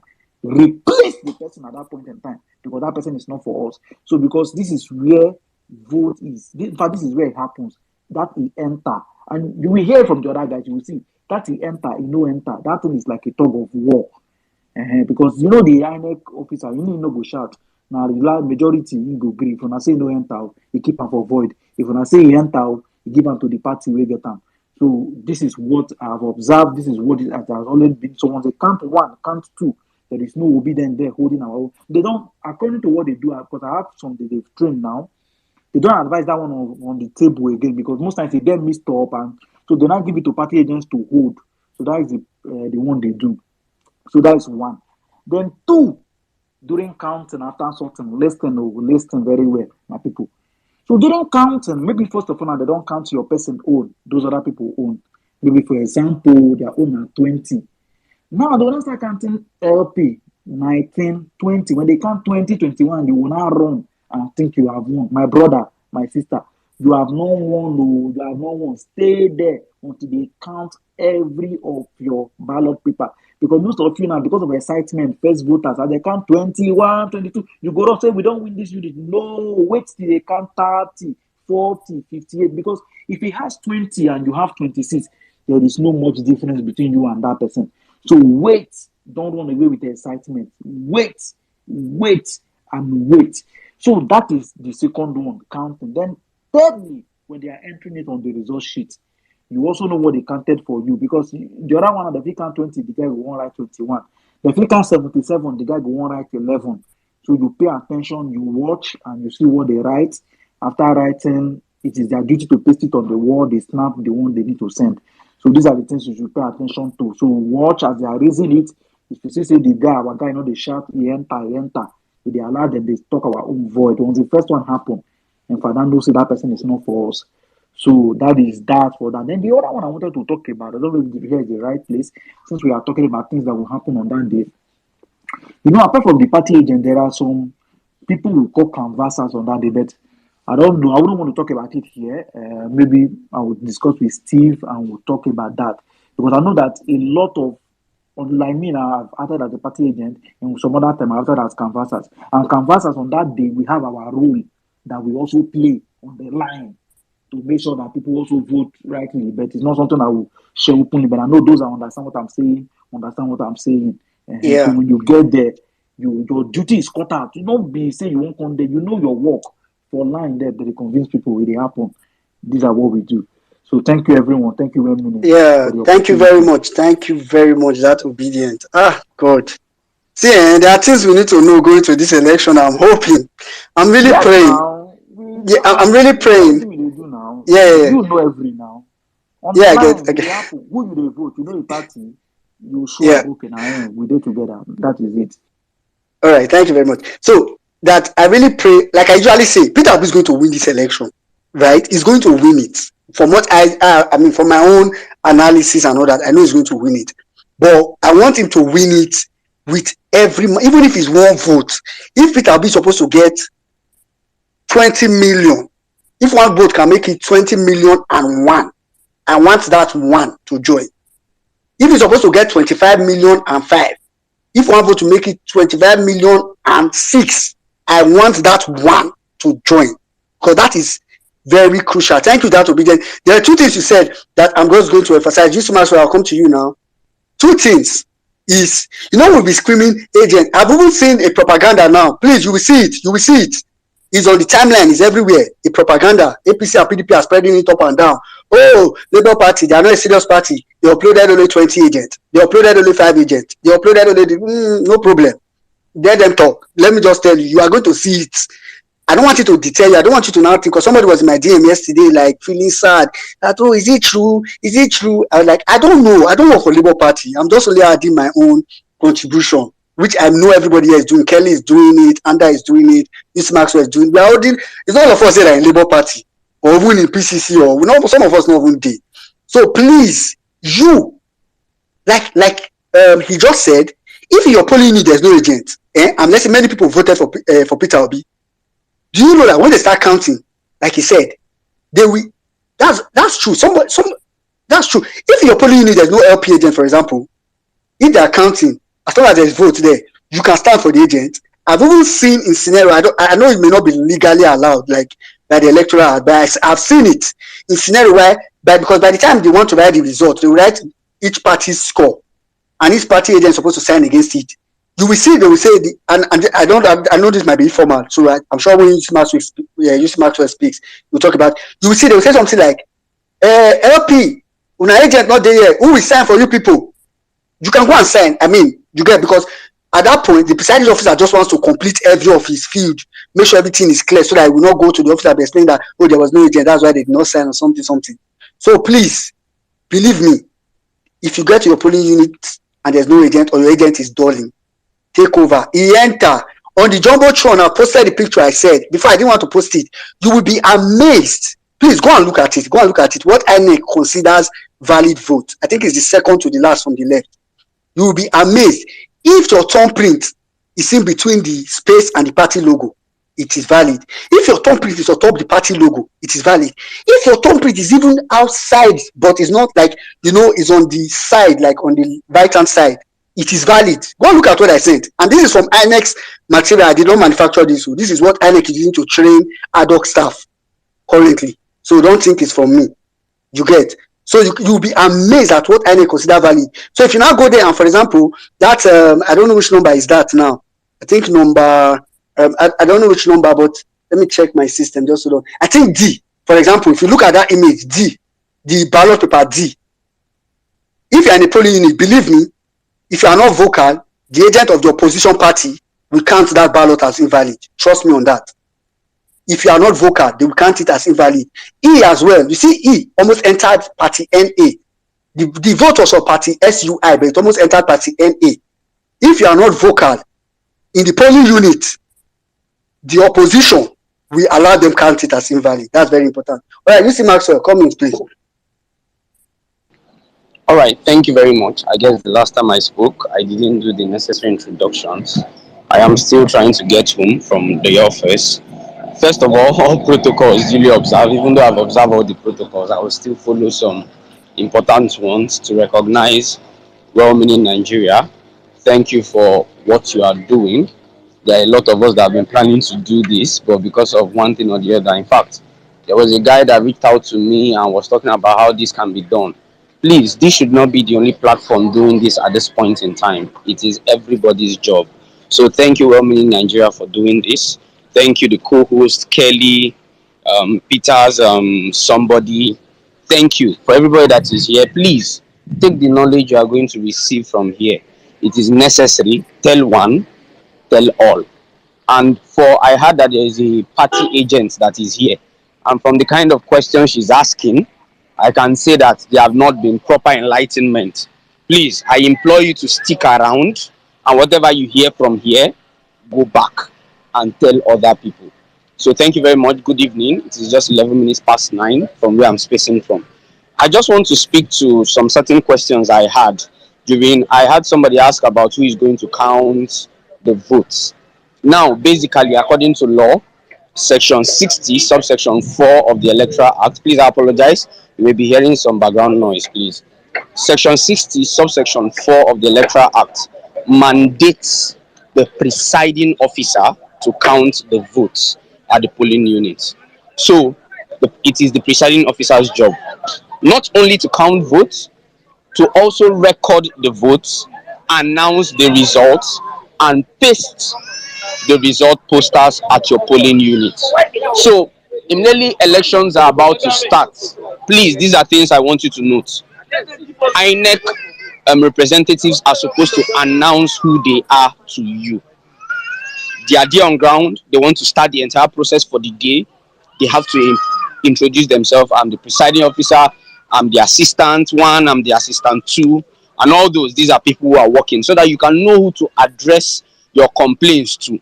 If they don't, ask them these questions. Because like I told you, if your ballot paper gets spoiled, you will still have to meet the presiding officer because it is the presiding officer that is permitted to change your ballot paper.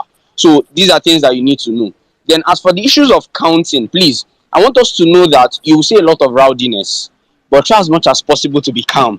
I was a polling unit agent for APGA some time ago in one election like that, and I saw a lot of things. In fact, immediately polling is about to start, they will ask for the representatives of every party. So even before then, you are supposed to know who the party agent is for your party. If no, they ask where are the representatives of this and this and this. If nobody comes out, please.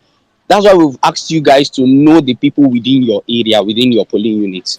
If you know a trusted person whose voice is loud, those people will get woofer for belle, who can be very vocal, please tell the person to go out and represent your party. It is not out of place, or to represent you guys, it is not out of place. It has to be a trusted person, so that you don't have a PDP guy going there to tell you that he's representing for Labour Party votes. It is very wrong, so that we would all keep our eyes on the target. Another thing is, some people were asking regarding of how to trust and all that. For somebody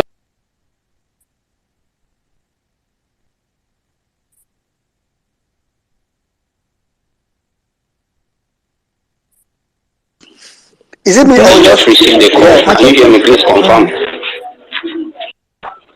Okay, go on. Okay. If you can hear me, just send me an emoji. I can't hear anybody, please. Okay, I'll proceed. If I believe that everybody should be trusted, except you give me reasons not to trust you. So anybody you see there, accord them respect first and trust first of all. Observe, very important. Observe their actions. Observe everything they do. Remember that they will be going away with a result sheet that they are going to sign. Every representative of the party will go with a copy of the result sheet. Remember that if there is a litigation in court, these are people who are going to come out and show these things as evidence. So these are important documents that we are supposed to secure and know that the person in whose possession it is trusted. Another thing I like to say before other people will continue asking their questions, like I said, at the end of polls, presiding officer has announced result. Please note that the result is not a hidden thing. It is supposed to be pasted at a very visible place at the polling unit. Very, very important. Immediately it is posted, you have your phones. You do the needful. Thank you very much. I'll still be around, of course. Okay, thank you very much, UC Maxwell. Please, a lot is being given here. Let's try to learn, take notes. There are 2 points that this guy said. I think I forgot to emphasize. I think it was the person that spoke last. Yeah, that obedient. See, when they are counting, be watching when they are giving ballot paper. And I just thought about this point now. When they are giving ballot paper to Kelly, I can see you've dropped. I'll try to bring you back up just now. When they are giving ballot papers to party agents, Please, let's be watching them. Do you know what I thought about it? If one party agent don't go put one ballot paper inside pocket because he has seen that, oh, let's say LP has won that polling unit, he now have one extra ballot. Okay, of course is a long shot. Let me not even think about it, because if he has extra ballot paper inside his pocket, even if he adds it to the one in the sound to cause over voting, by the time they count the total ballot paper, if it exceeds, they are supposed to even go through each of them to see if there is anyone that is not supposed to be there, because that's why that stamping and signing is important. Because the only way you can tell if there's a foreign ballot paper that was not issued by the presiding officer is that stamping and signature. So if, for example, a party agent that wants to be smart add one ballot paper inside a bag, so that a pocket, so that make it be, say, by the time they don't count vote, maybe they give him his party's own, he now wants to add the one in his pocket, so that by the time the total is counted, it will now be extra vote. That one, the only way you guys can fish that out is that stamp and signature. And from what we figured out, if you fish it out, you should be able to actually remove it, because it was not issued by the presiding officer. All right, Femi, let's quickly come to you while I try to bring up Kelly back. Femi, go ahead. Thank you very much. Good evening. Can you hear me, please? Yes. Go ahead. Okay. Thank you very much. Thank you very much for the opportunity. I want to thank Ugochi for her input. I've always been blessed whenever she says some things about elections. And then thank you very much, guys, for putting this together. Just very quickly, I want to talk about two things: the agent stuff, and also about the beavers. Now, for the agent part, I think we can get to know people in our wards through the town hall apps that was created and developed by the Obidati movement. Now, that town hall app enables you to know the people in your ward. So I think before the election date, we can get to familiarize with people in our locality, in our wards. In fact, let's be like a meet up. Let's meet.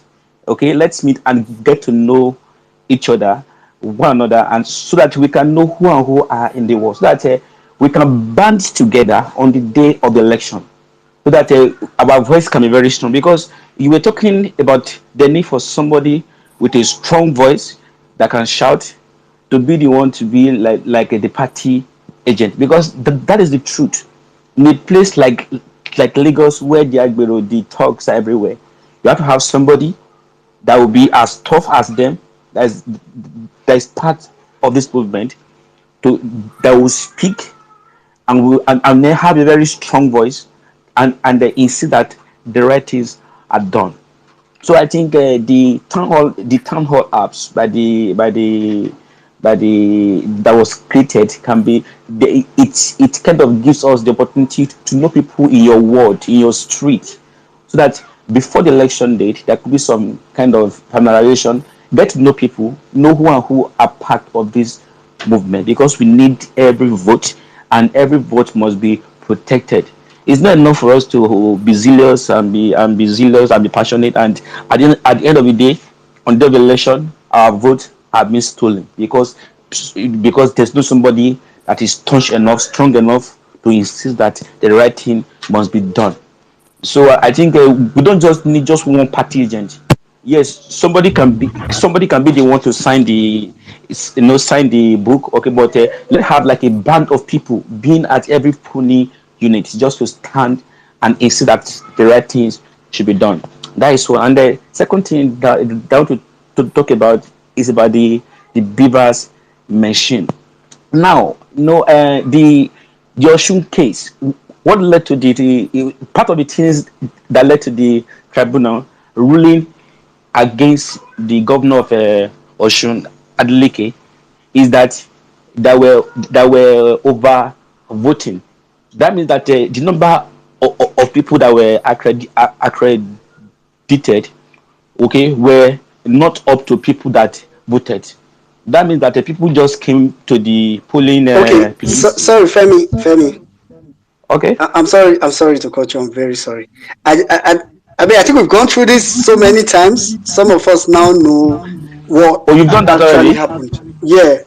Oh, okay. I'm not aware, So, because I don't want to say but go something ahead. bad. Go ahead with, like, if you had some other Okay. information. Okay. What I want to say about that is that every obedient that comes to the polling unit must first of all be accredited. Now, for the party agent for Labour Party, after everybody has been accredited, please kindly note, ask the presiding officer to click, to touch the face of the Beavers machine. That machine will display the total number of persons that have been accredited.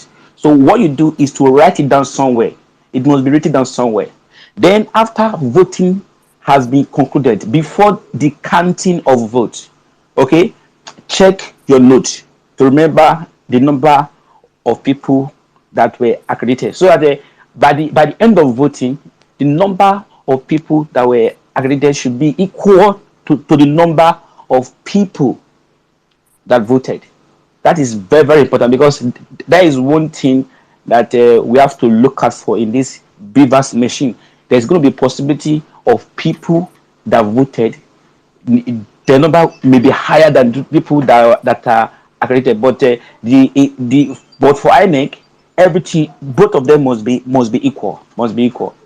So I think I will stop there. That is just my input, just Okay, on thank you Beavers very and much. agents. Thank you. Yeah, thank you very much, Femi. Thank you for that.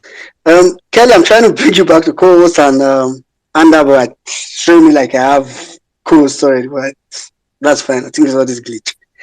Anyway, all right, let's quickly go to and why I had to. So for people that were not here, actually, why I had to butt in about the Osun State election is that from what was eventually explained, it's not even really Osun State wasn't really a case of people's top ballot paper. It was just a case of synchronization, which I'll come to in this space before we end. But for now, let's hear. Okay, Andra, you want to say something?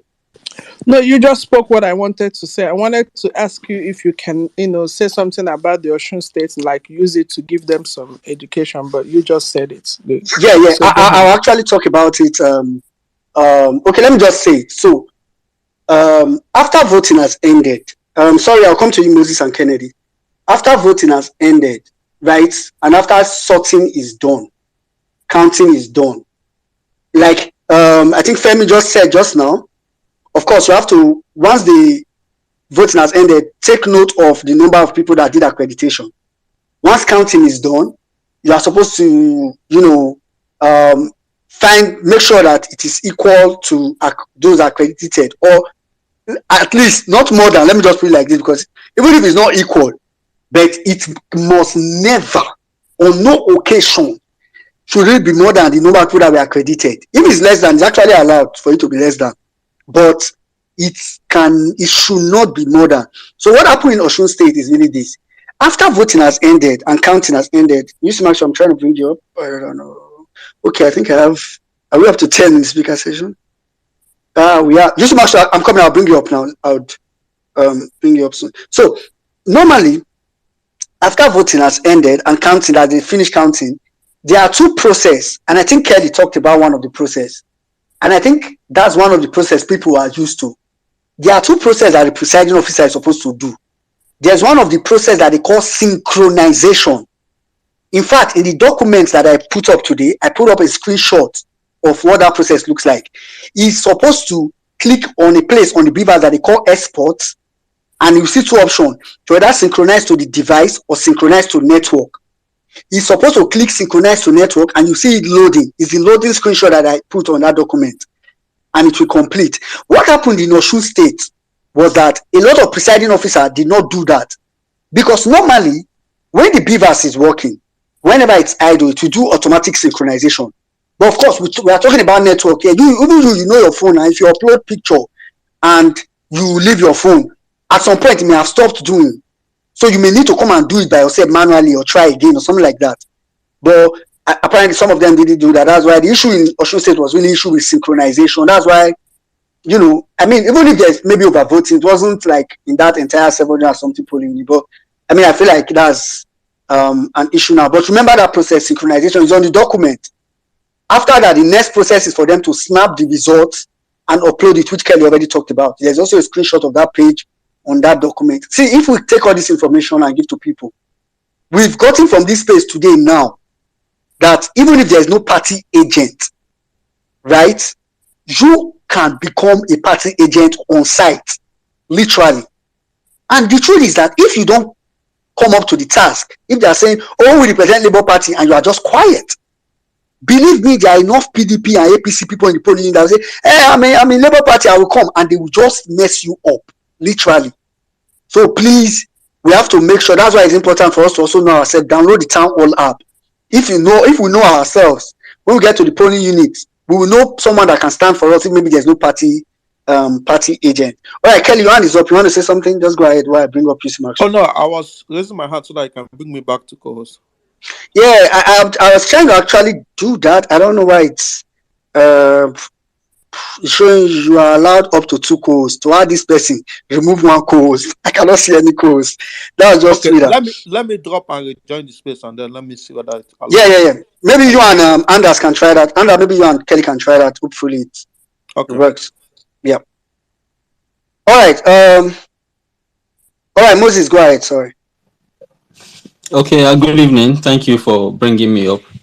Yeah, what I actually want to say, your information have been very educative, and I've learned a lot that I can use for my polling units or help educate others.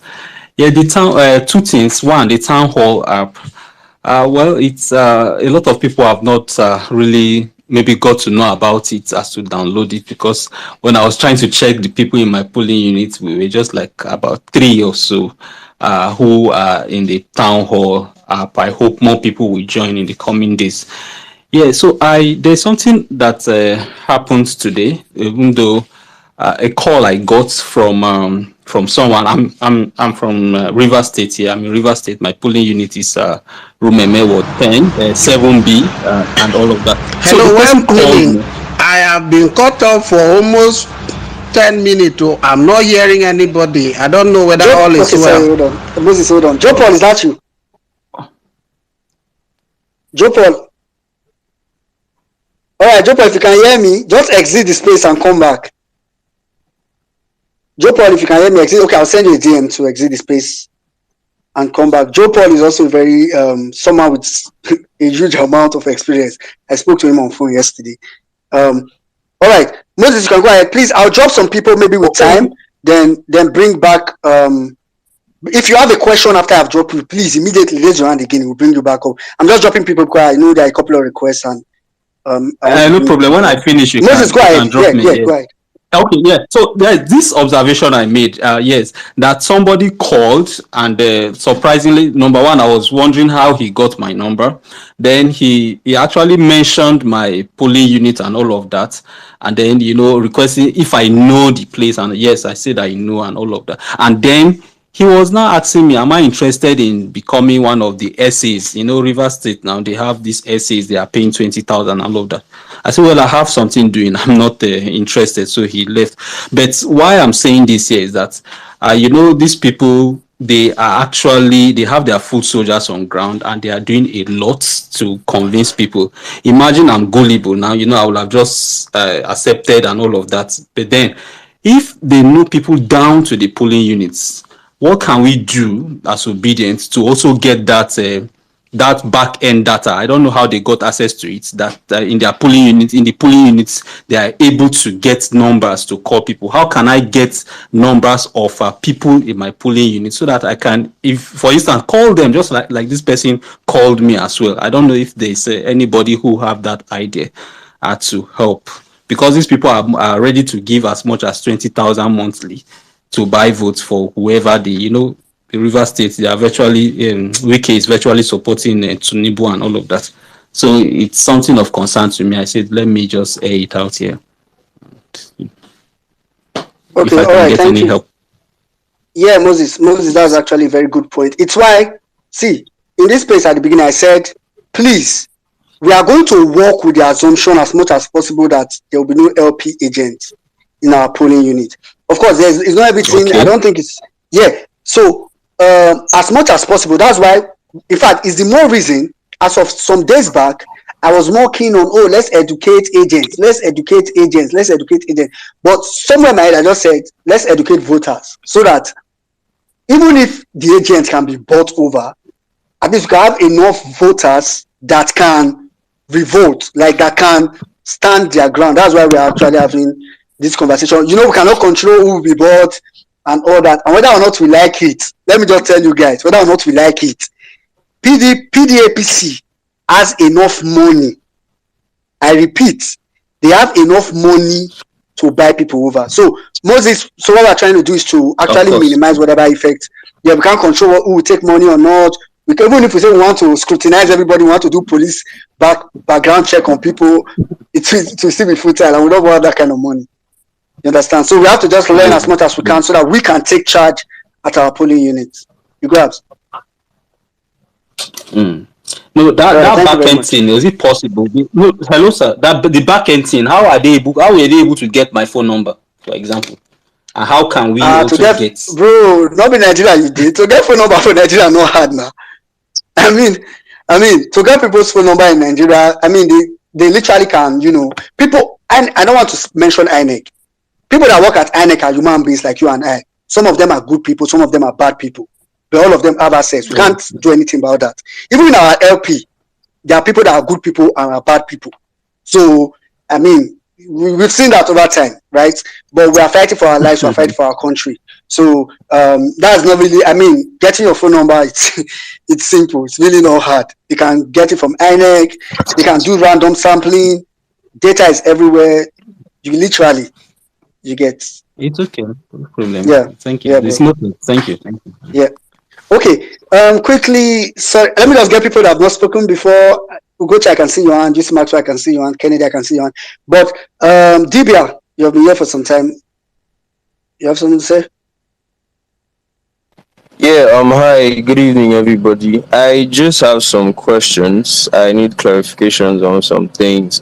So I heard recently that some people's polling units have been changed by INEC. I heard something about because the polling units are full or something of the sort. So they moved some people to another polling unit and they were not notified. The people were not notified.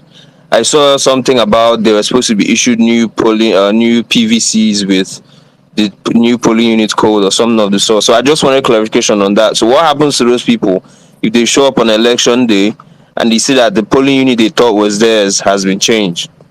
Then second question is, I've heard so many different opinions on this. Does Beavers actually need network to upload what it needs to upload after election has been done, all the results have been collated? And I'm talking about like in the most rural areas now, maybe in the far north, right? I heard there are even polling units up in up at the top of hills, down in gullies, all those sorts of places. Does the Beavers actually need network to upload what it needs to upload? I think I heard Sizzle say it on the violence space that it doesn't need network, but I've heard other contrary opinions on so many other places. And then the third thing is there a place people can be checking results real time on that election day? Like, is there a website that we can, maybe an INEC portal website, where people can be seeing the results trickling in real time? Like, okay, results are coming in, numbers are adding up, numbers are increasing, you understand, things of the sort. And my last question is this: if someone has been given a ballot paper and he comes to vote at the polling unit now, what happens if the person goes around and comes back again? Maybe there's a large crowd, maybe there's a large number of people there, nobody noticed. The guy comes back again, and is the Beavers going to, detect that, okay, this person has been accredited before, it's no longer valid, we cannot capture him twice, he has failed accreditation, so no more second ballot paper? Or if he comes again, is the Beavers going to accredit and allow him to vote? So these are my questions. Thank you. All right, Divya, you asked very important questions. Some of them we've answered before based on the material, but we answered them again. They're actually very important questions. First, as to INEC changing of PUs, okay, let me just put it like this. For changing of PUs, INEC currently, or they are doing some decongestion of polling units, right? So they moved some people. That's one of the main places I'm actually really angry with INEC for. I really wish INEC, they are federal government. I feel like they can do any adverts that they want to do on any TV at low cost. INEC by now should have mandated, okay, let me not mandated, at least by now should have been sponsoring adverts on channels, all the TVs in Nigeria to keep announcing this, right? But the good news, of course, we've said people, we've post it's on the document. I post it almost every day. Go and check. I post it on my WhatsApp status. I've said let's post it as well. Go and check. Go and confirm your polling units and all that, right? But let's assume that there's somebody that still didn't get it. I didn't confirm for that day. The good news is that, I mean, it's not so much of a good news, but at least it's helpful. Is that you will, even if you get there and your name is not there, hopefully there will be people there. So please, obedience, this is your job. If someone gets there and he sees that, oh, this is supposed to be his polling unit, he now says, oh, my name is not here, but this is my polling unit that I know. You can just, oh, bros, come, bring your PVC. You check it for him on the phone. Most of the changes are close. Believe me, it's less than 500 meters away. So most of them, let me say, at least a good percentage from even those people that have seen theirs change, all of them that have asked have confirmed that it's close. That is close to the current one. It may still be in the same, inside the same school or something. So that's for that. So I mean, we just have to try and spread that information as much as possible. Whether the beavers works offline, I'll just explain this. I wish okay, Philip is not here. Okay, I'll just explain this. Let me put it like this. The beavers joint accreditation works offline because all the data for the polling unit is already preloaded into the beavers, right? So it can work offline. Every data it needs to call or not call is inside already on the beavers. But two things that the beavers will need network to do after voting is to send the results and to synchronize everything that he has done, like the accreditation information that is inside the beavers. Those are the two things that we need the network to do. So that's why if you are in your polling unit and they don't have network there, you can volunteer on your hotspot and all that. But even if your hotspot does not work, you can still follow it because we advise people already that even if they've sent the result where you are at the polling unit, still follow them to the World Collation Center, please. I'll probably talk about that later, but follow them. For the result checking portal, there's a portal on election day, you see they call it IREV. I think the website is www.inecelectionresult.ng. But I mean, for now, but there's a portal. Let me just put it out there. For your fourth question, multiple accreditation. Like I said, the beavers data, everything is stored in the beavers. If someone has been accredited before, if he comes again, it will show that he has been accredited before, right? So it will be busted literally. So that's the answer to your 4 questions. All right, let me quickly go to UC Maxwell. UC Maxwell, let's have it. Then Kennedy will come to you. All right, thank you very much. Now, we all know that there's a problem with the functionality of government agencies in Nigeria. Under the Ministry of Information and the rest, communication, we have several parastatals. You have the NTA, that's the Nigerian Television Authority, it is under that particular ministry. You have the National Orientation Agency, you have the News Agency of Nigeria, you have the National Broadcasting Commission, several parastatals that relate to information. However, we don't see informations coming from these parastatals. It's unfortunate. However, this is where we come in. This is our plan Chinobu for those who have watched Money Heist. As a voter, in fact, as a Peter Obi supporter, you are not just a supporter or a voter. We have all increased your cadres. I want to speak relating to the issue of vote buying. Somebody was talking about getting numbers and calling. For me too, I received call from APC guys. So what I want to tell you is that you are supposed to raise alarm in your polling unit where somebody is buying or selling votes. If a person is willing to sell, report the person. If a person is willing to buy, report the person. If you know somebody in your polling, even if he was obedient right from time, and you see him in your polling unit ready to sell his vote, report him. Let him not vote at all. Maybe we know say the -1 is legitimate. So that is why we are all supposed to be on ground. So as well-meaning Nigeria has already answered the issue of double accreditation and the rest. However, I want us to open our eyes very well. If you are giving, after accreditation is done and it is time for voting, if you are giving double ballot paper, I beg, no vote 2 times for Peter Obi. We no want. Vote only one. Return the second one because it will manifest as overvoting. I beg. If they give you 2 ballot paper for one particular, if na presidency they give you 2, return one. It's very important in relation to what happened in this state. The beavers issue is different entirely. What they saw in the ballot boxes is different entirely. So I beg. Thank you. All right, thank you enough. Thank you very much, UC Maxwell. Actually, that's one of the major points on the. Please, if they give you 2 ballot paper, don't go and say, "Oh, correct, I have 2 votes. Oh, 1 man 2 votes. I'm happy." Return it. That's very important. Kennedy, go ahead. Yeah, well, meeting Nigerian, thank you very much. If I have a chance to talk 10 times, I will thank you for what you do. But just to be precise, see, and it follows from what you see have said and what some other speakers have said. I think I think in your narrative or in answering one question, you talked about how under a situation where the total vote cast is less than the biometrics, that is okay.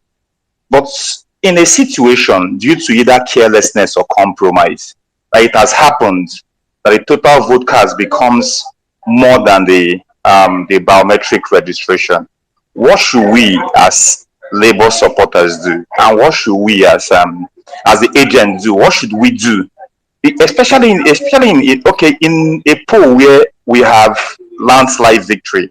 Are we going to allow it to be cancelled? And in a situation where we maybe we didn't win that polling station, what are the responses which we should take in that instance? Then my second one would be like a contribution. I went to raise it up yesterday at the violence space, but then the way the violence space works is that you could be there for hours and you may never have a chance to talk because many people are on the queue. And then it comes from a conversation I had with somebody. It's a nursing mother. I was trying to encourage her to vote, and she said that she just put to bed, and she was like she will not have anybody taking care of child if she goes out to vote. I tried to give her 1 or 2 or 3 advice. It wasn't working. But what came to my mind is a situation where, like now, like something you always say, go early and go early. If we go early and obedience are there, and this kind of people come around, can we push the thoughts or push it out to say, can we allow these people enter our queue?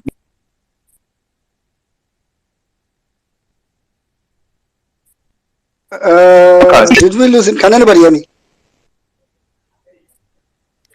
Hello, can you guys hear me? Okay, we can hear you now. Go ahead. Okay, there will be guys who will be there till the end of the election. So in a situation where we see old people, we see people who really have other commitments, they want to go home to cook food, mainly ladies and people who really don't want to stay long.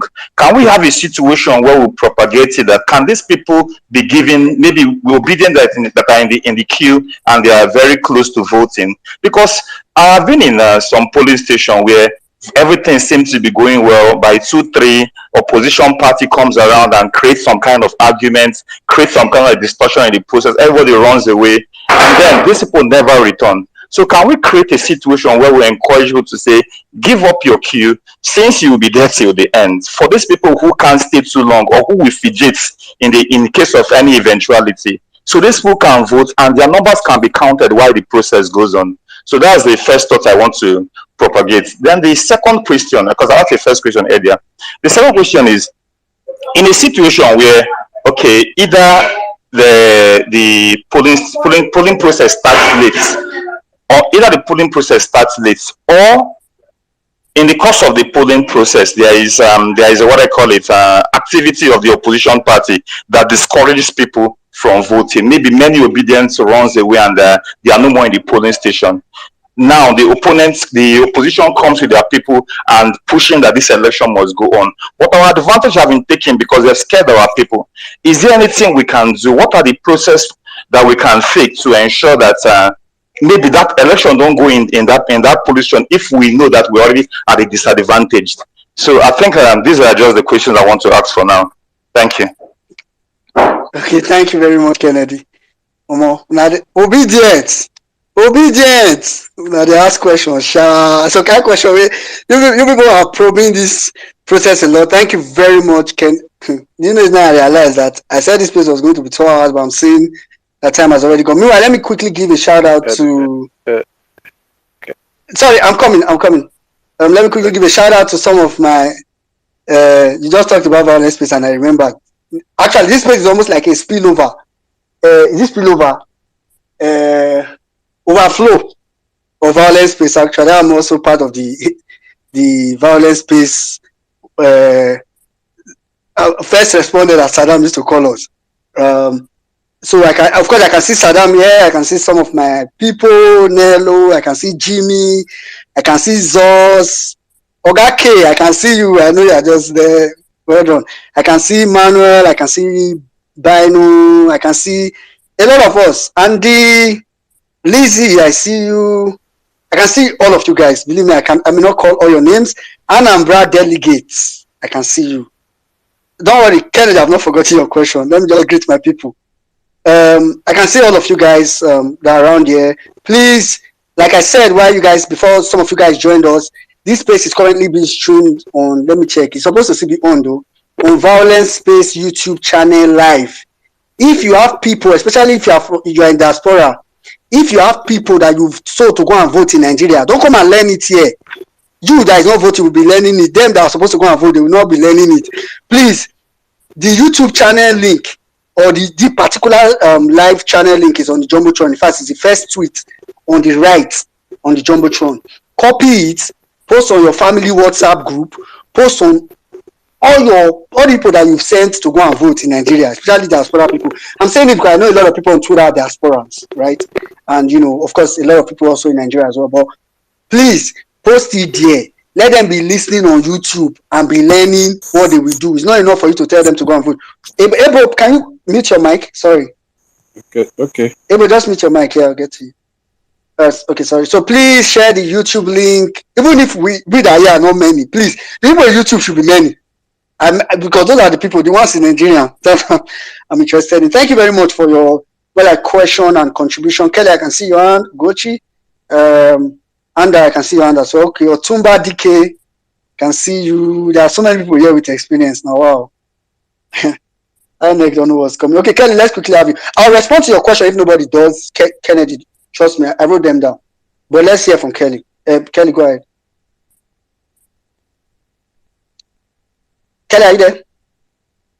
Okay, maybe Kelly's trying to get to his phone before he gets to his phone. All right. Quickly, Ugochi, you want to go first? Yes, thank you, Minin. Good evening again, everybody. I just want to answer a few of the questions. Can I go ahead? Okay, maybe as fast as possible. It's fine. Okay, go ahead. Okay, thank you. Maybe for those of us who are not very clear, accreditation and voting do not happen at separate times. In the past, accreditation will happen maybe from 8:30 to maybe 12 o'clock, and after which we will now vote maybe from 12 o'clock. It's not like that this time around. The moment you've done your accreditation, you've done your authentication, as soon as you pass your authentication, you will just meet the presiding officer. He gives you your ballot paper. After he or she has signed and stamped behind the paper, and then you go and vote immediately. Well, meaning, please correct me if I'm wrong. There is an indelible ink that will be applied on the cuticle of your thumb after you have voted. So if you are coming back again to say you want to come and do another accreditation, they will just look at your finger and say, you voted now, look at ink on your finger, so why are you coming back? You don't even need to show any your finger, and that ink does not clean up easily. I remember in 2015 that ink can stay for like 2 or 3 days actually. Exactly. So because of that, there will be no need for, and of course the ad hoc staffs have been trained and told that priority should be given with people with disabilities, pregnant women, elderly, very old and elderly people. So once the queue controller is controlling the queue, these people will be told to come to the front. Of course, they will create the indulgence of everybody on the queue to say, okay, we have pregnant women here, come to the front. People with disability, come to the front. Elderly people, they will give preference to these people. So, and everybody in that polling unit will see it. You are a human being, of course. You should know that these people cannot stand on queue for long. so they'll be given preference. And that's why if you're voting within your area, for example, the woman that just put to bed, if she's voting in her area, maybe people know her, they know that Iyawo just put to bed, let's give priority to her. And if everybody agrees, we are dealing with human beings here. It's not as if we are dealing with robots. Everybody agrees, she'll be brought to the front, she will do what she needs to do. She can even thumbprint and go, because there are other people in the polling unit that can defend her vote for her. These old people can go home and will go and sit down somewhere and rest. They cannot be found standing and shouting. They are not strong for that. So these are things that even the ad hoc staff will be trained on issues like this. So and about our data, this thing called voters register is not a secret information. If many of us have been following, sometime last year, maybe around October or so, INEC published voters register in all their offices. Many people were not aware. Me, I went to INEC office, so it was just that you can snap it. I think I snapped my own. Later again, when that time they were doing cleanup, they allowed us to have access to the voters register online. If you remember, many people were reporting all those underage voters because they gave us access to the voters register online. So the voters register is not a secret, it's an open. The Labour Party people who have access to it, APC have access to it, because INEC will still give you need to see, for example, that when you go and vote, you see voters register on the wall of the polling unit. You have to go and check your name there before you even come and meet the APO1 for accreditation. You have to go and check that that's your polling unit, so you will not come there and be wasting your time. You go and check. If your name is not there, there's no need for you to come and disturb anybody. That's not your polling unit. So our voter information is something that is out there, so it's not difficult to get all of these things. And remember that APC PDP, they've been doing this thing for a long time, so they already have all of that information with them, because it's something they've been doing over and over and over again. All right, well meaning, I just thought to help answer a few of these questions. Thank you very much. I think you've answered. I think the only question you've not answered, because I'm very careful with every question, which I'll still answer, Kennedy, is the question about what should we do if we realize there's overvoting. I'll just answer that question very quickly before I go to Anders and then Otumba. I can see you. Oga Jopol is here. Oga Jopol is almost like my own lecturer, so I don't want to if I give him, he will lecture us. So Oga Jopol, of course, I'll come to you very soon. Senator, I can see you. Just to answer your question, Kennedy, the first question you asked, I think Ugochi has answered the rest. The first question you asked about what should we do. I like the way you asked that question. You asked it from two directions, and it's very important to answer it like that. What should we do if there's overvoting? Let me add to what Ugochi said first of all. Please, I said it earlier in this space when we started. In places that were stronghold, which for me, I've considered the southeast, the south, a good part of the southwest. In fact, if not, in fact, the whole of the southwest. A good part of, and I'm being practical because I don't want to build castle in the air, to be honest. A good part of the north central, they are our stronghold. When I say stronghold, I mean places where there will be more non-obedience than non-obedient. If you understand what I mean, right? In the north, there will be strongholds. And I'm talking about northwest and northeast. There will be many strongholds, but just that, of course, the stronghold may not be as much as in the southeast, right, or in the south. So in the north, some local government will be strongholds, right? So a lot of this information are things about stronghold and non-stronghold. See, in the place that we consider strongholds, please, I've said it earlier before, let's do the election peacefully. Let's be very nice to the INEC ad hoc staff, buy them malts, buy them, just, it's not bribe, believe me, this one is just to make everything go peacefully. The more peaceful your polling unit is, the better for you. Please, I'm saying this because, of course, we've said, for everything that's happening in Nigeria, let's keep our anger. We are going to the polling unit to express our anger. I agree with you. That anger is only for the ballot paper. And it's not it's not ash anger. It's thumb printing anger or index printing anger. That's the kind of anger. Places that are stronghold, don't go, because it's one reason why I've started being careful when people want to call out INEC. Because you know what I'm trying to avoid now? I'm trying to avoid building hate for INEC within people. I don't know if anybody got what I just said, but I'm trying to avoid a scenario where people build hate in their heart already for INEC. And you know one thing about the humans, once you've accumulated things in your heart, even when you don't want to, it will start reflecting in your action. I'm trying to avoid that scenario so that people will not go to the polling unit and already be angry with INEC staff. Of which say the person where they give you problem for INEC, you know who did that your local government, you know that your state. Like I told some people some days back, most of the INEC staff in the Southeast are Southeasterners. Most of them, maybe not all of them. Most of the INEC staff in South are Southerners. That's how it is. So don't think they brought one person from another region to come and be INEC staff in your polling. Believe me, that's what it is. So in your polling unit, as much as possible, maintain peace. Except if they get show, you cannot activate. Don't waste time to activate. That one is fine. Please maintain peace. But just to answer your question, Kennedy. Okay, I can see you here. Kennedy, to answer your question, two things. I'll just say this. There are different things that can lead to overvoting, right? I mean, now practical overvoting cases where there's more ballot paper than accreditation. There are many, but I'll just list two, at least off my head now. One of them, right, can be because it's what Yusimasu said. Can be maybe because you were given two ballot paper and for some reason you went to use it, right? Another one can be literally human act. Like I said earlier, maybe when they were sorting the ballot paper, the opposition party just manufactured one ballot paper from his pocket and added, or anything, right? Believe me, anyone that happens as a result of extra material from somewhere can easily be identified. That's why I said, that's why when Gochi said it earlier, make sure your ballot paper is stamped and signed.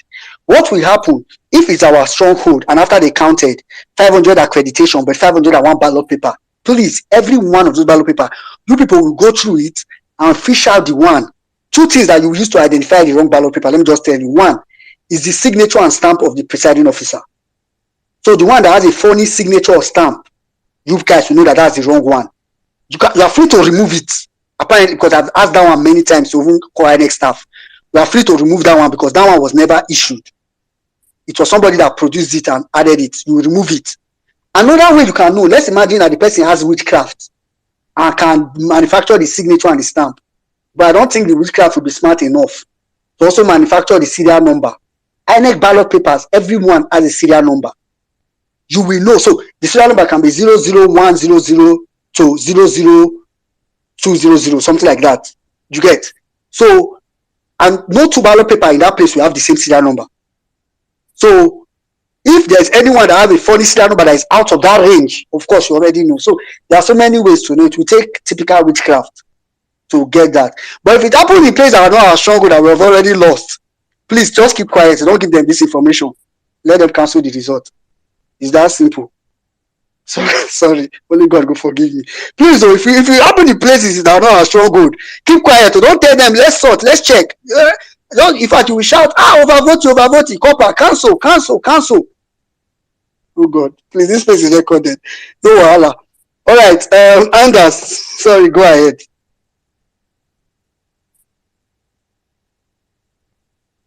And are you there? Okay, go ahead. Hello, can you hear me?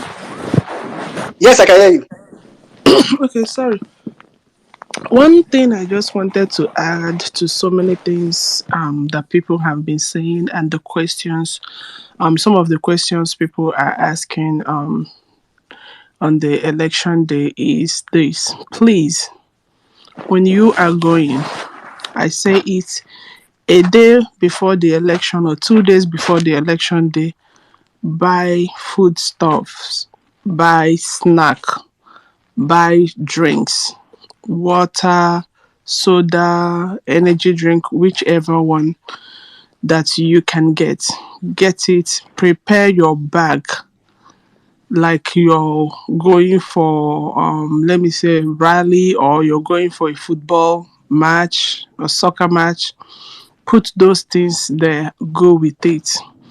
The town hall app, somebody was asking earlier how they can connect. Please, if you know how to teach people to connect into the town hall app, you can post it in your social media handles, and one or two people can learn from it and get connected. If you get connected with people in your polling unit or in your area, let's say, for example, my polling unit is number 1.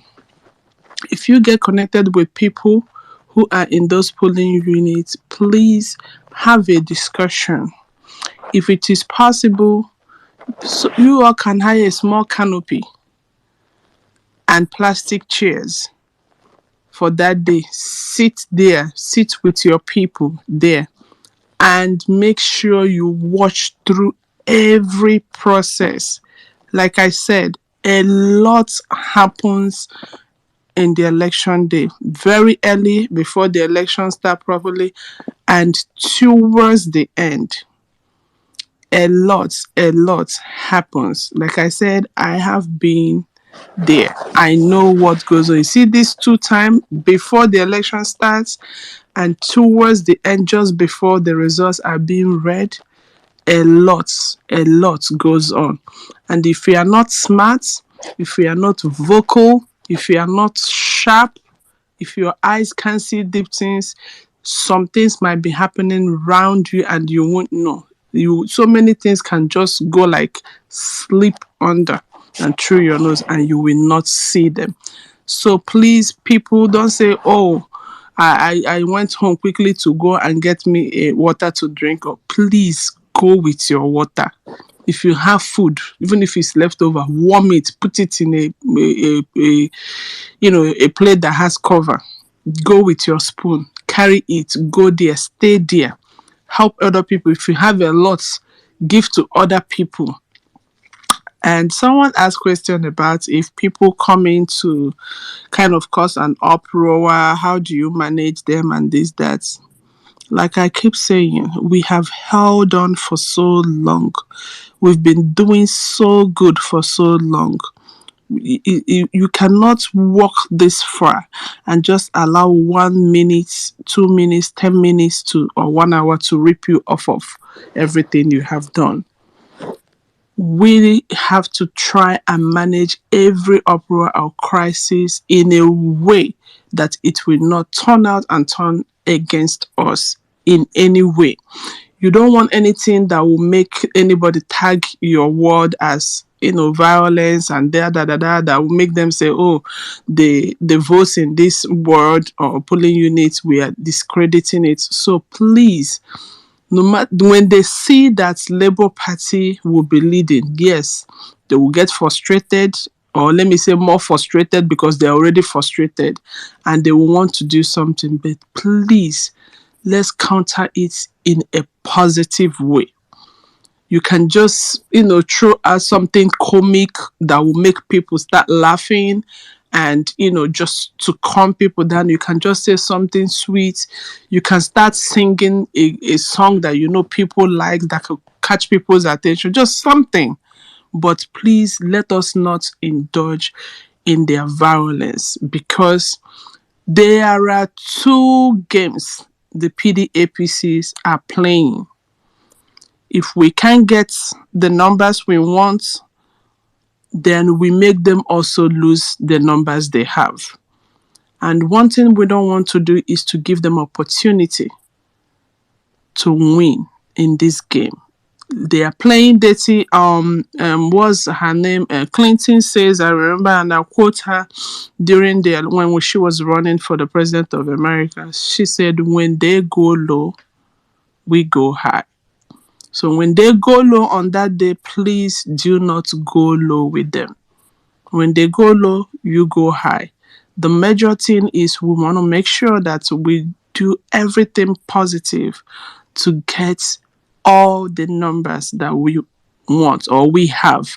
Secure them, make sure they're all counted at the end of the election. And another thing I just want to chip in before I drop off is, from polling units, you go to like a bigger, I can't remember the names now, like from the ward to the next level. Those people representing LP, please, it is always good to go with the officers, the INEC officers, to the next level, just to make sure that the results which they have or pasted at the polling unit is what they are going to give them there.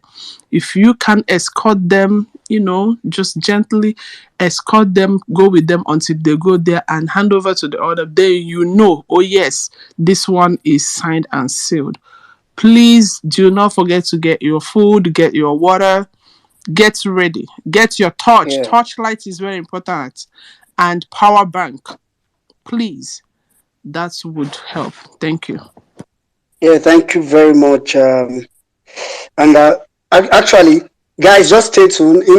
I mean, by the time I get a couple of speakers now, I'm going to again elaborate on why you need to follow them to the polling unit. This is something I plan to do every time I get the opportunity. Meanwhile, let me quickly announce that, I know most of you know already, on Violence Space, every Tuesday we dedicate Tuesday space on Violence Space to election matters.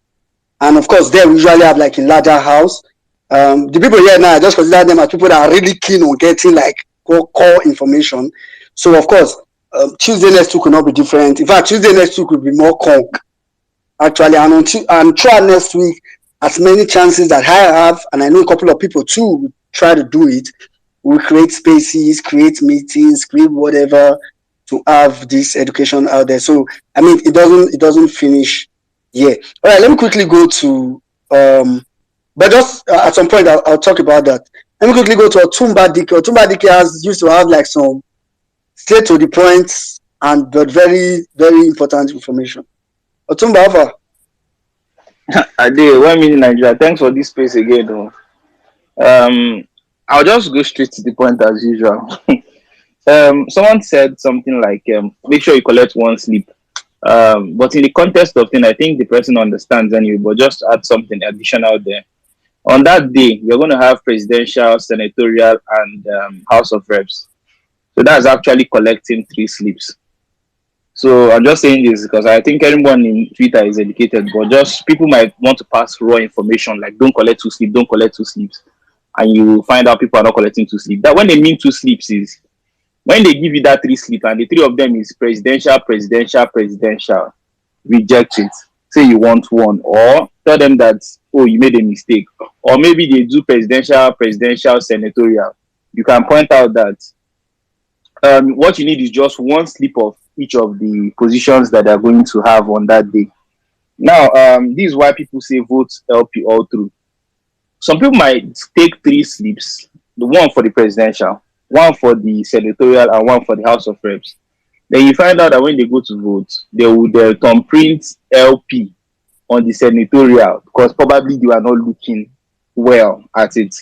Then in the presidential, maybe someone has convinced them to vote maybe his brother that is running in PDP as senatorial. Then the person will mistakenly go and thumbprint PDP in the presidential. Are you seeing now there is now a conflict of interest causing problem for us? Now that's one thing. Second thing is the elderly ones. They might not really remember what you tell them when you say, I beg vote APC for House of Reps.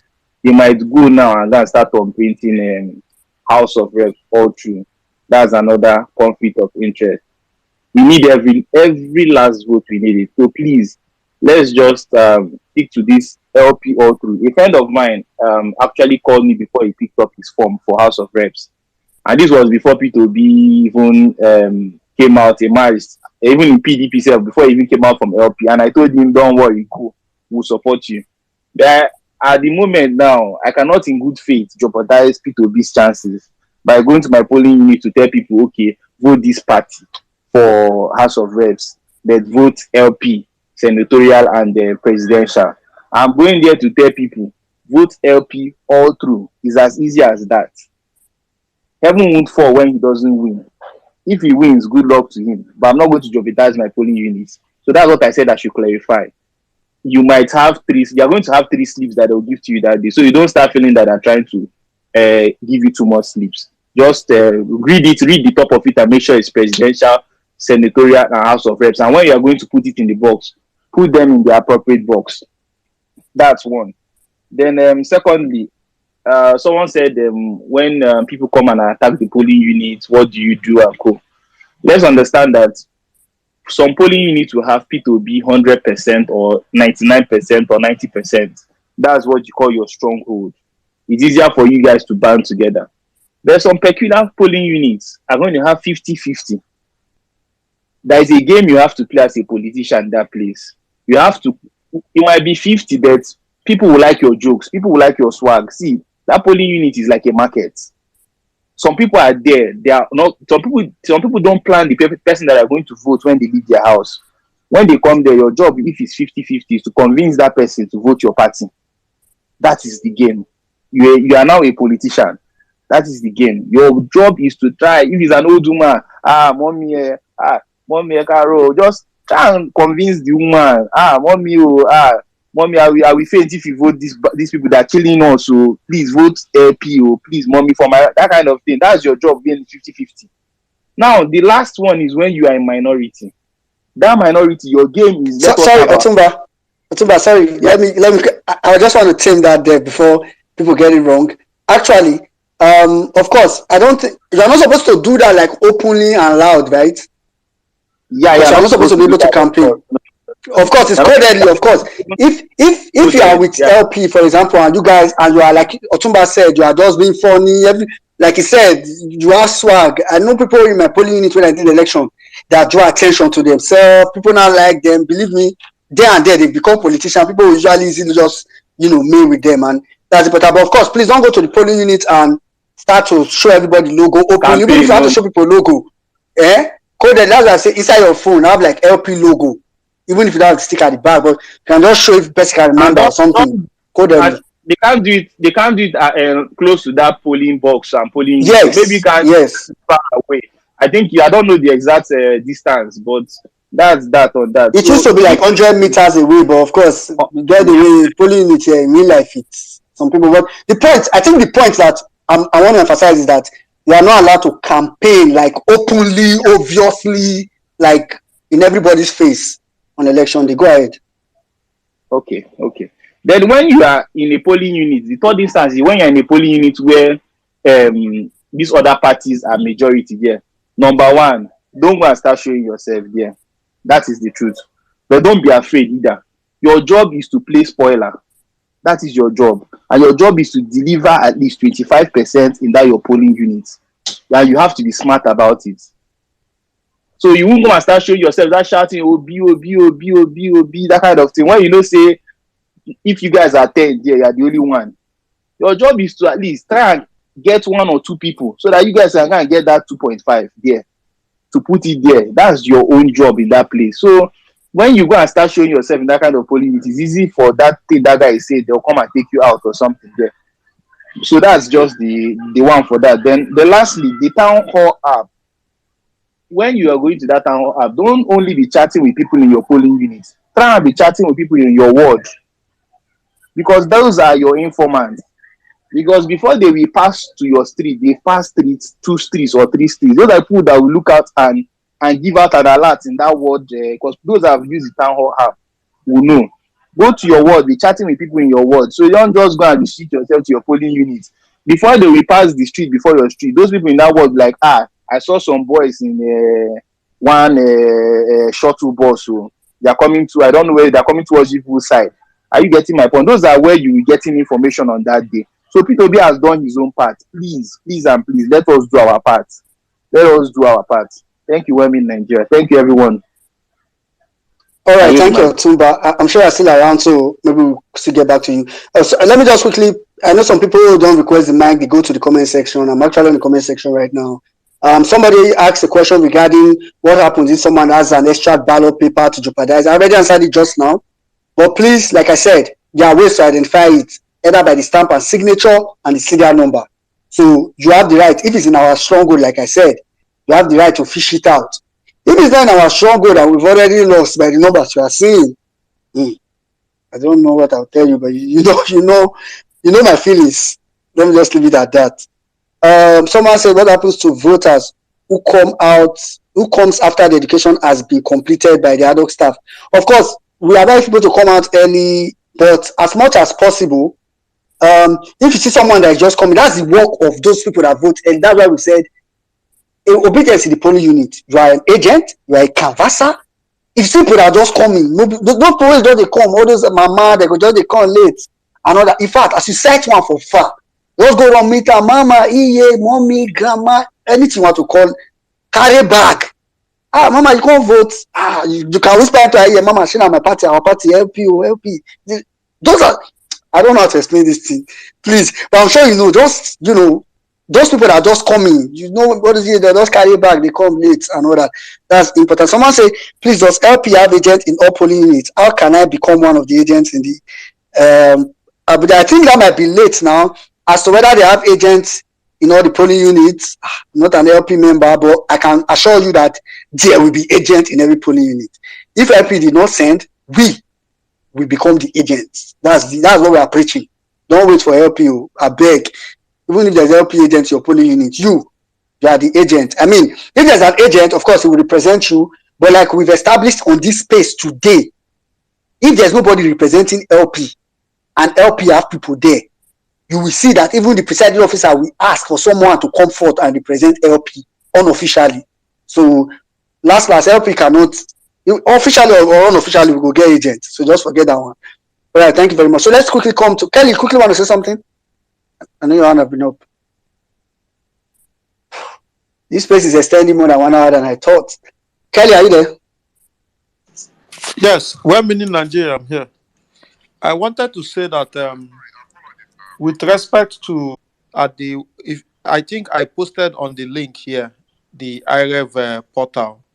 So people should log in and familiarize themselves with how that portal works.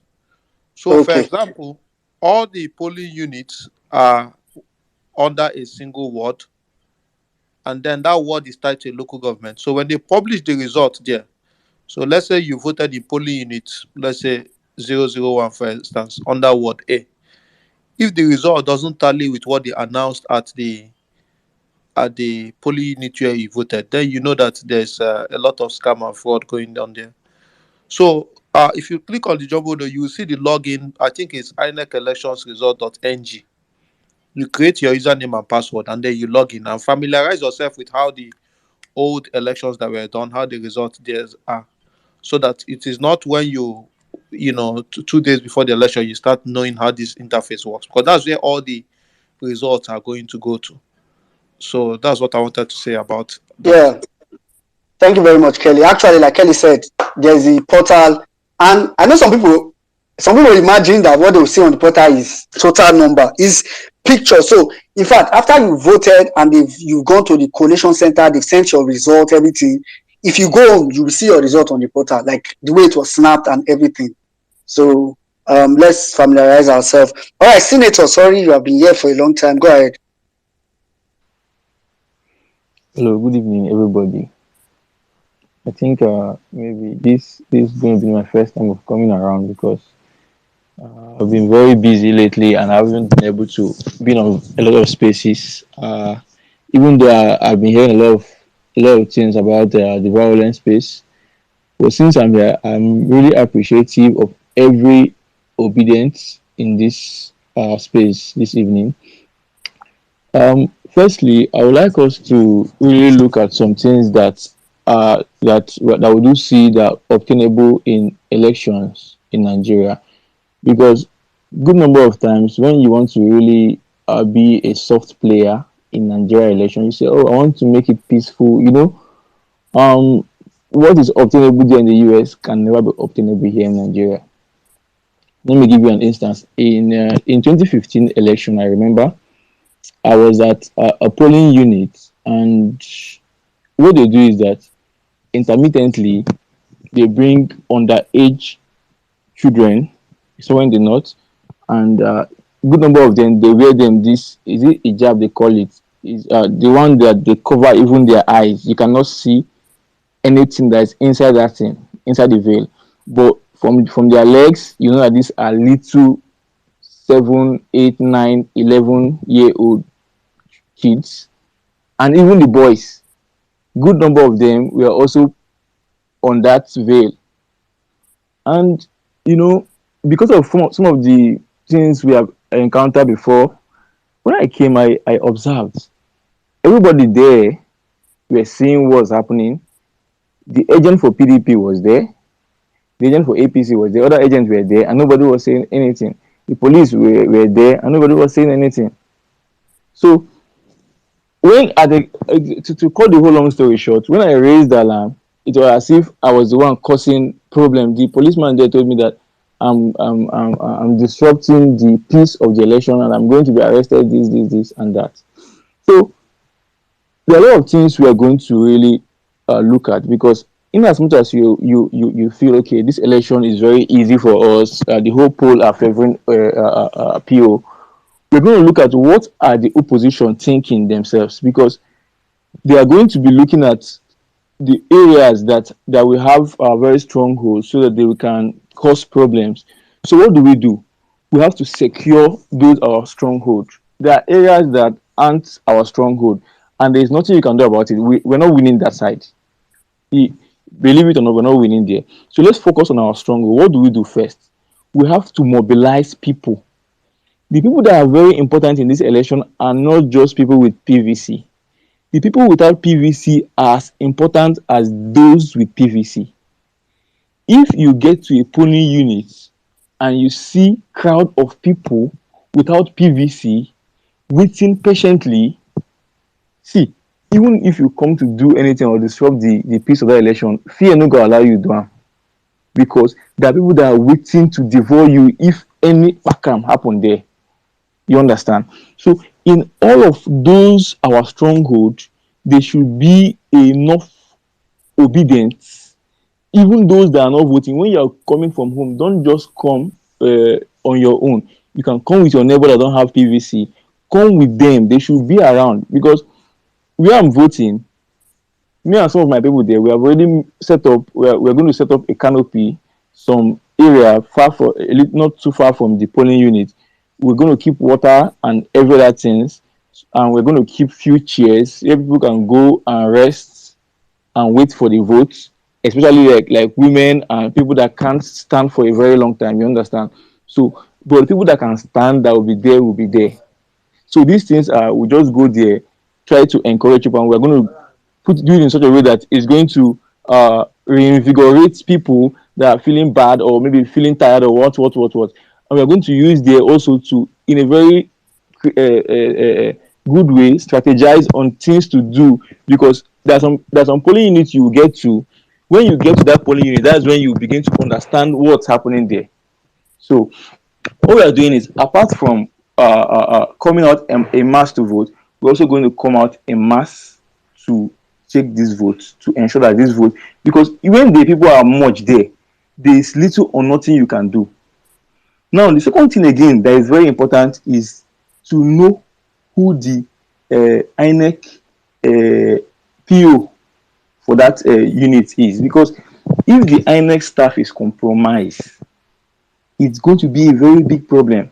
Now, if you can detect this INEC staff is compromised, it's very easy for you to torchlight all of its activities very, very well. I was speaking with one of the INEC staff 2 weeks ago. He was telling me that I think he's working somewhere in the southwest. He told me that I should forget about all this obedient thing, that he was part of the Osun Ekiti state election, that the level of vote buying there, that I don't think that these obedient people can withstand the vote buying. I said, okay, no problem. That what we have planned to do is that anybody that bring money to buy votes, will seize the money and we use the money to buy things for people around there that we eat. So, but we had a very, very, very serious discussion on all of these things. And my pain is that I will not stay till the end of the election, because I'm working with an independent integrity election observers, what. And I believe very strongly that in my position there, I can also help in fishing out some of these areas of rural that these guys have put in place to ensure that they put this our movement down. So as much as we as obedient are coming out with everything we have, please, we should, in all seriousness, because this one is not the time of we are discussing all this, we should, with all seriousness, man every unit, especially our stronghold. Don't go to where is not your stronghold and begin to shout or fight or make this thing. Yeah. The one that happened in 2015, I was arrested because you cannot fight everybody there. But those areas that are your stronghold, nobody should touch it. If we can Yeah. win all of our stronghold, we are going with a landslide. So Yeah. I encourage all of us. Yes, I'm going to yield the mic right now. I encourage all of us, as much as we are going out, we should bring everything that has to do with ensuring that this election is won. There shouldn't be any excuse or what. So that's what I have to say. Thank you very much. All right. Thank you, Senator Chris. I think you emphasized a lot of things I actually said before. Guys, like I said, I'm being practical right now. No time for this thing. Like you said, there are places that are strongholds, some places are not our strongholds, and all that. Places that are strongholds, we are advised to maintain peace. Places that are not our strongholds, we are advised to be wise. I like what Otumba used, and I wrote it down. Your job at place that is not your stronghold is spoiler. 25% or nothing. That's your job, literally. 25%. If you cannot get 25%, anything that can, I mean, of course, you can't cause violence because you get beaten. But if something comes up, you can take advantage of it. Just the spoil things. You know, those of you that watch football and all that. Thank you very much for that. All right. Balogun, let's quickly come to you then. Mr. Joe Paul, I know you are here, but I mean, I'll come to you. I just want to get a couple of people. I know say you go remain with me for a year. You know my teacher. Balogun, go ahead. Balogun, are you there? Good evening. Good evening.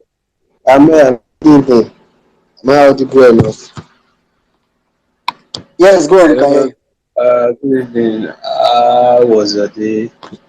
I just want to make this quick. Please, according to INEC, they normally give their hardcore staff this say like don't collect anything from the party agent or anybody like drink or any refreshment that they should not collect it from them. Please, and my advice to everybody going to the polling unit, please watch very closely with every single, as in watch closely the ACO staff and opposition agent. It's very important. Please, because that's their mind game.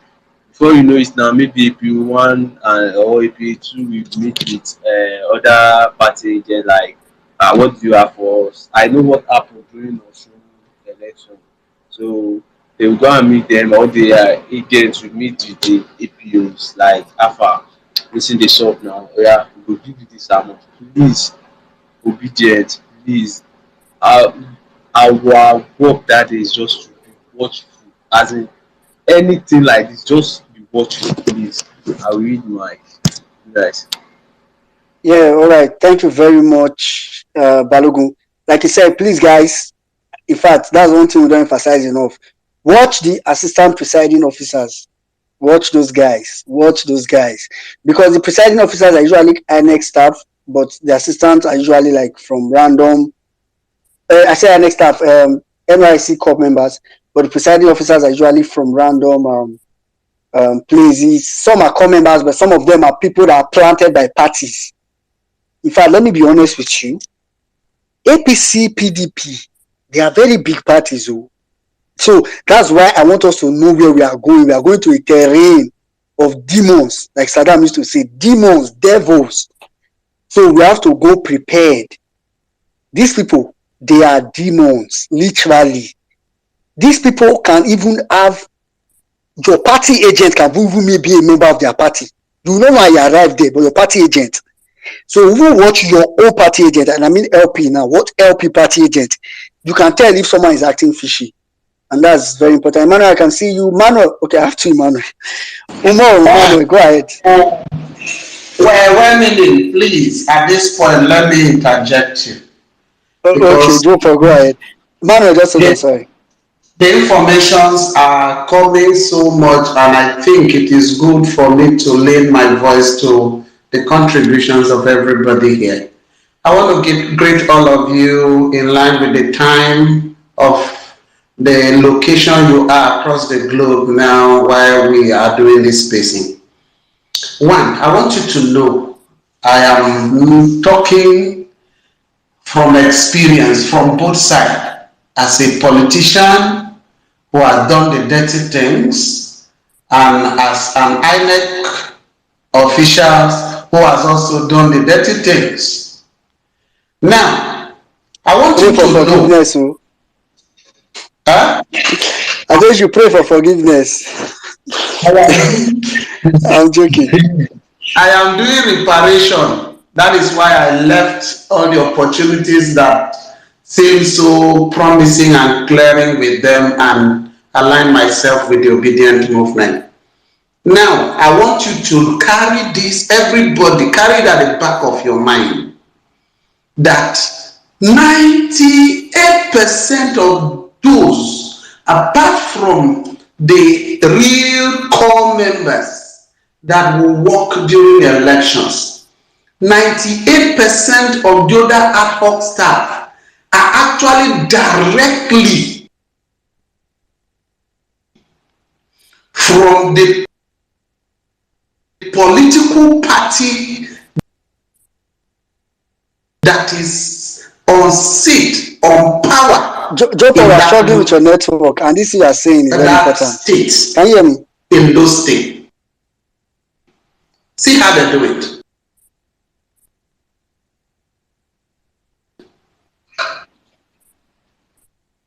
Jopo, can you drop and come back, or maybe switch your network or something? Jopo, can you hear me? Yeah, I can hear you. Can you Jopo, hear me? just drop and come back. Yeah, it's breaking, so maybe you can drop, come back, because what you are saying is too important for us to be hearing breaking inside our big. Yeah, so while we wait for Jopo, Manuel Mo, how far? Manuel Mo, are you there? We'll be rounding up the space very soon, actually. So, I mean, we cannot exhaust this conversation in one day. That's a mistake I always make. I always want us to exhaust it in one day. It can never be done. Okay, if you can't go with Manuel more, Debo, go ahead. You have been here for some time, actually. Go ahead. Thank you so much for hosting this space. I've been following up, with your programs. I mean, with your spaces, and I've come to also at this point make at least few submissions. I think I've been playing virtually a practical role. There is a play more practically than the theoretical that I think most of you are trying to listen. I think I'm from Bayelsa State. Boys Baben Sisen is my name. I'm from Ogbea, to be precise. That's my local government. And I would love to admonish everybody, every Labour Party supporters, as in obedient, every obedient, that day, each and every one of us should play the role of the polling unit agent, the ward agents, to the state level, so we can be able to get good results on that day. Please, can you hear me? Yes, I can hear you. Go ahead. Okay. If we don't do that, we will start losing at that point. If we feel maybe the Labour Party has a structure, as in their officials, because most of us, we are not even polling unit agents, we are not even ward agents, but my own rule is to follow them up, follow whoever that is answering a Labour Party agent. I follow that person up. I'll be assisting most of them till it gets to a certain level. That will be my role, and I wish that every one of us, play the role of the polling unit agent, the ward agent, the constituency agent, the local government agent, and at the state level, let's try to follow up. Most persons will feel maybe that day you only go there, you turn the place to your office and you feel maybe everything is okay. They have their agents and all that. If we don't go there to play those rules, it will affect, our results in those places. That is one. Secondly, I want to also suggest that this peace, should be, be put on that day of the election. Everything that is happening should, people should, we should be reporting, to this, to that particular space on that day. Every information that we get, we share on that space. So I think I really appreciate most of you. You guys are doing very well. The program is educative. I love it. I love it. Every time I listen it, I use this like as my radio and all that. So, and the one other thing I want to add, that we should also fortify ourselves to demarket their candidates on that day. It will not be very easy, because most of them are very wealthy, so they will be violent. Most of them will be. But we should prepare that we are going there to stop them from paying monies, on that election day. Wherever that they will gather to say, the money, the way they do, money will be somewhere very close to the polling units, and they will start, paying people that have voted for them. We should stop them. I don't think LP or the obedient supporters are as rich or as wealthy as these people, because already that has been their business. This is a business to them. And so we should be prepared that day we should not allow, we shouldn't allow them to stay close to this polling unit, because that is what is practically happening here in Bayelsa. So I want us to take note of that.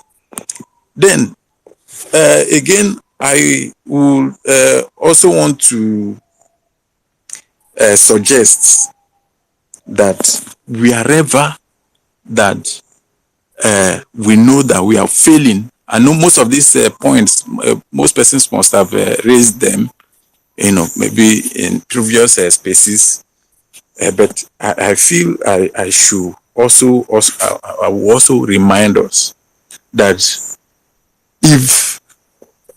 if we know that this particular area, it will not be as in is dominated by the PDP or the APC, we should be able to work with, either the PDP, if it is PDP that is dominating, we should be able to also work with the APC agent to be able to cause a problem in that place.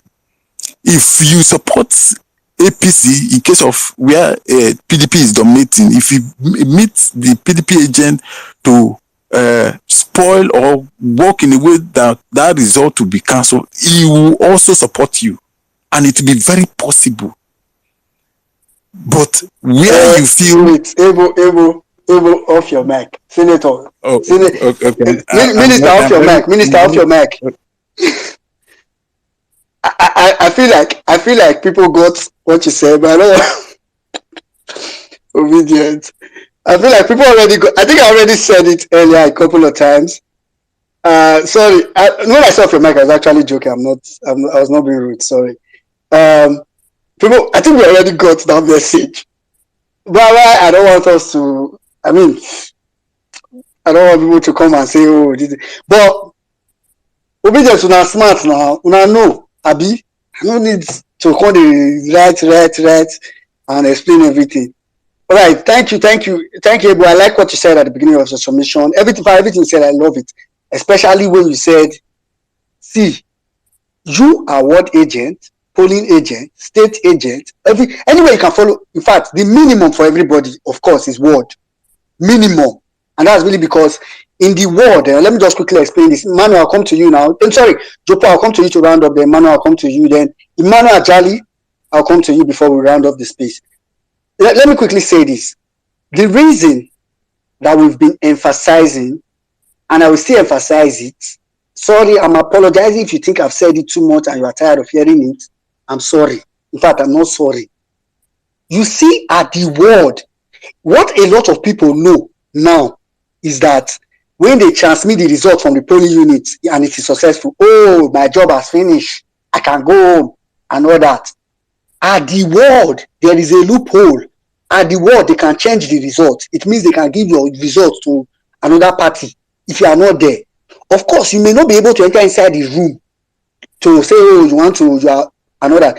The ward, we have a Labour Party agent. But one thing we've established on this space today is that we are not relying on agents. Please, we are not relying on agents.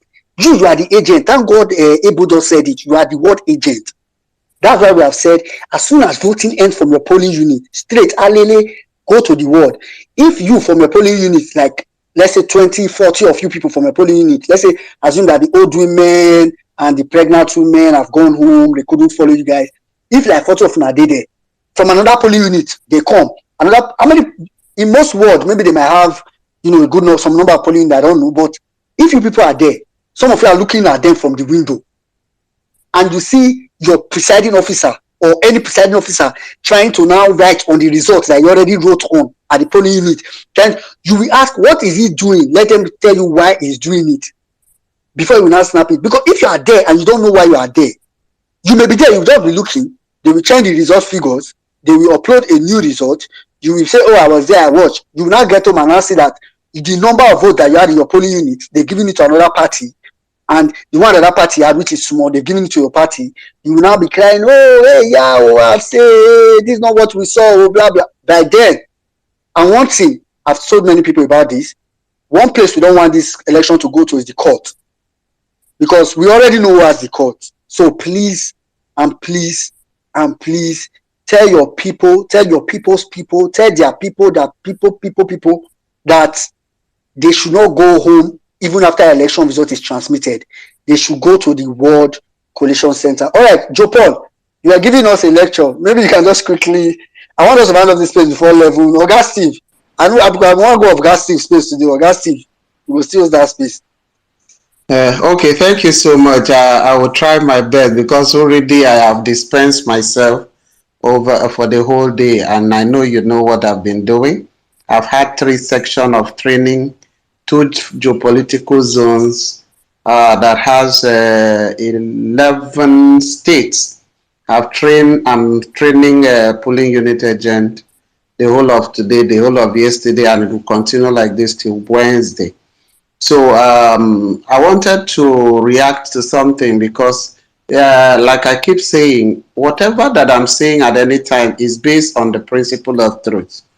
Because let me tell you, if you fantasize yourself for any reason and you do not base whatever you are planning on the principle of truth, you will definitely be shortchanged at the end. So now, in this, I want us to understand one thing, that I said 95 to 98% of the real ad hoc staff, I'm not talking of core members, are directly put into INEC by political parties that are in power in those states. So you shouldn't be complacent about that and know how to deal with these issues. Every seated State House of Assembly member, House of Reps member, senators, and the governors are the one that sent the lists.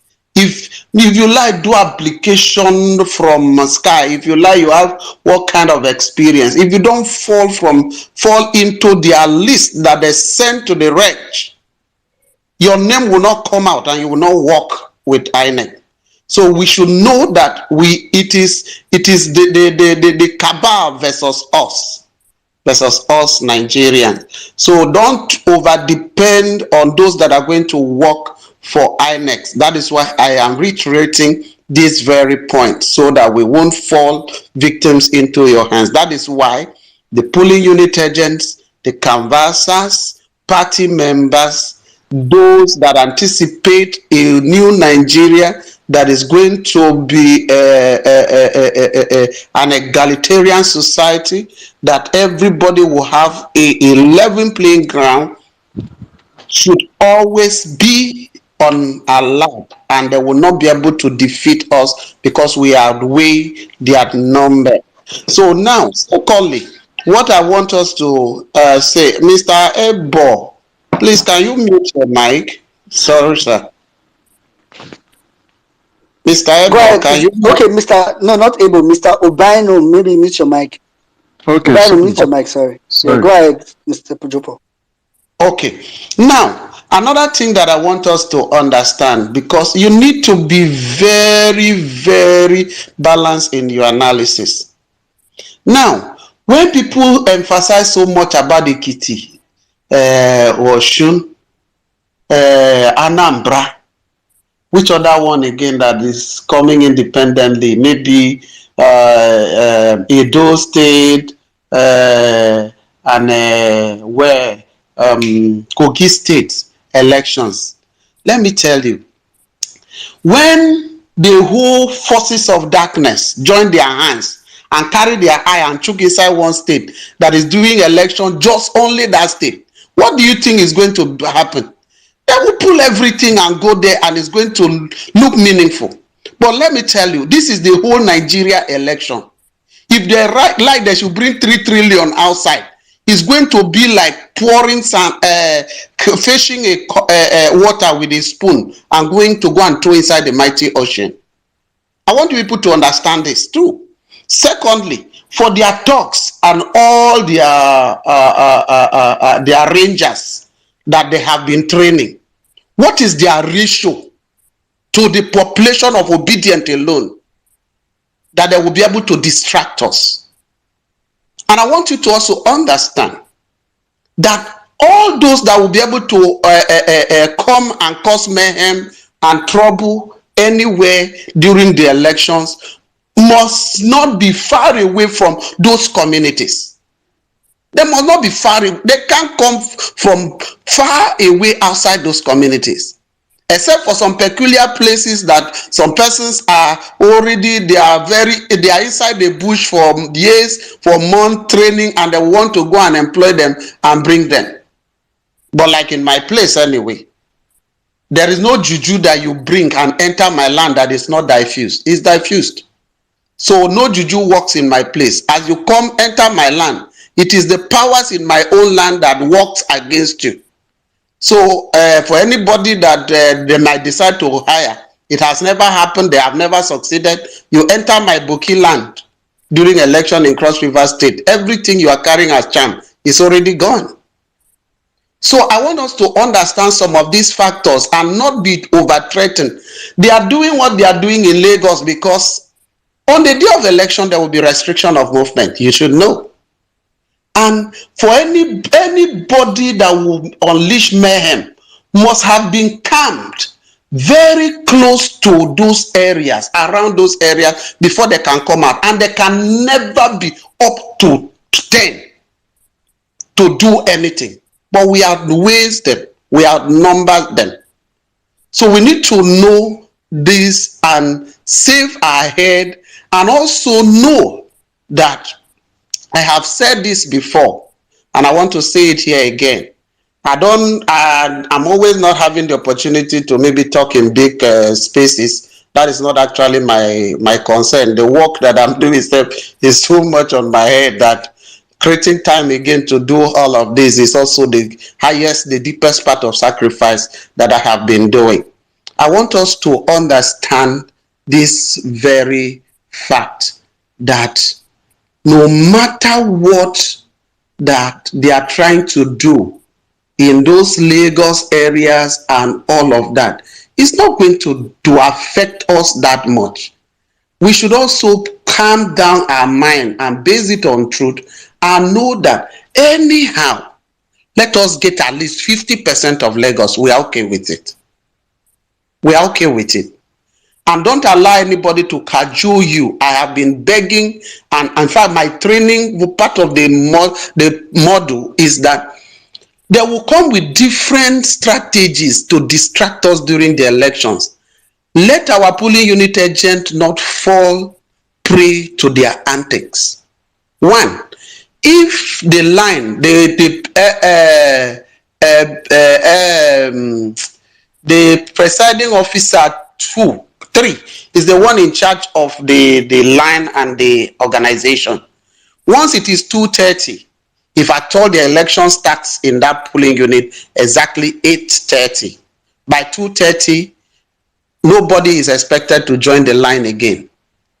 Some of the way that trouble can come is that once that person stand there, and some persons that have gone to go and smoke igbo will now come after 2:30, and they want to come and struggle and enter the line and want to be accredited and vote.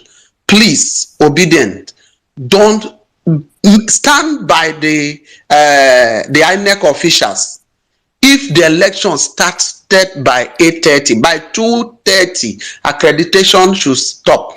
Anybody that is not on the queue as at that time is not eligible again to be accredited. So help these people and don't allow the other party agent to cause trouble by bringing unnecessary argument from those angles. Let me just summarize here and say that thank you very much, well-meaning, for what you have been doing. I am behind you, and I pray that by next week I will have much time to even be here with you permanently from beginning to end, and I will be able to give some insight that will be able to help us in this planning. Election is more practical than emotional. So let us not add too much emotion in all of this. Let us make sure that our eyes clear well. Anybody with they smoke, anybody with they drink, well, please let your eyes be very clear and watch out for our polling unit agent. Anyone that you discover that is under the influence of any substance, please don't allow that person to represent us during the election, because they cannot be fully in control of their psyche in the process, and they can easily be swayed to cause harm that will be very detrimental to our own collective agenda. Thank you very much. Thank you very much. Thank you very much, Mr. Jopo. Please, guys, I know some people we say we should close by 2:30. Why? But that's actually very important, because the truth is that one tactic that these oppositions will use will be to try to find reasons to extend the election into the 9th, so that, and that's why we say obedience. Come on, if you are there by 2:30, you are already on the queue, you will vote. So let it be that let's not help them to extend the election to the 9th and all that. Thank you very much. You guys have heard it from it's not the horse show, but the horse's man that a lot of people that talk about agent a lot, of course. He's actually one of the people that are also, trying to train the agents and all that. Okay, let's quickly we're running up very soon. Okay, we have Manuel Umar, then we'll have Emmanuel Ajali, then Ubaino, then I think we should be rounding up after that. All right, sir. Thank you, well-meaning. Thank you, everybody. I wouldn't take long. I just want a few clarifications about being present at in a polling unit where there is no officially assigned Labour Party agent. Will the INEC, the PO, accept any of the obedience who the people can attest that one is suitable to represent the party? Will the PO accept that person to discharge the duties of the official, what should have been the official party agent? That's question number one. And then question number two is a fallout from what Joe Paul just said. I think it's still about the party agents. What if the party agent, the official party agent, is under, we can see that maybe he's under the influence of substance, or he's just already, misbehaving. Is it possible that the obedience in that polling unit can request for a change? Can that be possible? So that's it. All right, thank you, Mr. Emmanuel. Okay, you asked two questions which are kind of related. I'll just quickly answer them. Of course, I think we've said it on this space very much that, in fact, naturally, if there is a polling unit where there are, in fact, if there are only two obedient in a polling unit, what will normally happen when they are counting the votes? Let's imagine that, it's a very deep north, where there are no obedience, or there are obedience everywhere, north, east, west, south. So, but let's imagine it's places that we will not consider our stronghold. As long as there are people that will vote LP in that place, when they want to even sort the results, they will need a representative, and one of those persons there will have to stand in.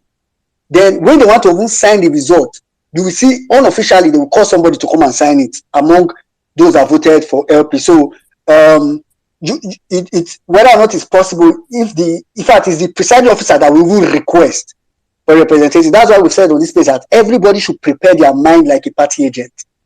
So that when you get there, if for some reason they said, this is not, for some reason there's no party agent, you guys can nominate one person that is very vocal, and let it be someone that you guys know, because we are talking about election that will be holding in your locality, right? So we will know ourselves. You should nominate, please, because at that point you might see a PDP person come out and say, I'm an LP supporter, all of you. I know the way Nigeria is, even in classrooms we do it. If teacher has a question and everybody will not want to answer, then one person will not just raise hand and answer. Please. Because if everybody keep quiet and wait back, you might see a PDP person that, of course, nobody will know is PDP, come up and say, no one I will represent. All of you will say, okay, you go do them. Okay, do them now. And everybody, you just gave a PDP mole the position. Of course, he may not be able to do much, to be honest, because you will still be there and watching.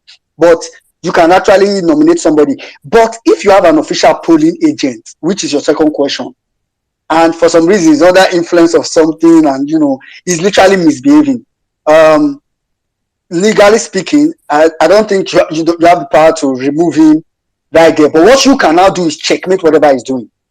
You can monitor whatever he's doing. Of course, it's the election. It doesn't mean, even if you not get one smoky low rich, you not get the kind Jinko one high rich, where you go coffee talk, say, all LP votes, give it to PDP, and all of you just sit down and look and say, it's our agent, he has spoken. Of course, can't do that. So if he's there and he's drunk, you can't officially remove him, but you can cover up for all his lapses. And that's really much like it. Sorry, let me just add something. We have what we call the party hierarchy. And from my committee, there's something that we call response team. And by God's grace, before the elections, people like me for the southeast, my number will be out there for people to be able to contact me, because for sure I should be in the situation rooms and also linking to Abuja from these two geopolitical zones. Now, what you need to do, we are setting up response team with a proximity of a maximum of 20 minutes to be able to get to the polling unit north, south, east, and west to each team to be able to respond to some of these things. That is why we need a synergy. And now one of the things that will make this easy is that the last Joe Paul, wait. I think we should leave it at. It will be resolved. You get it will be resolved. Yeah.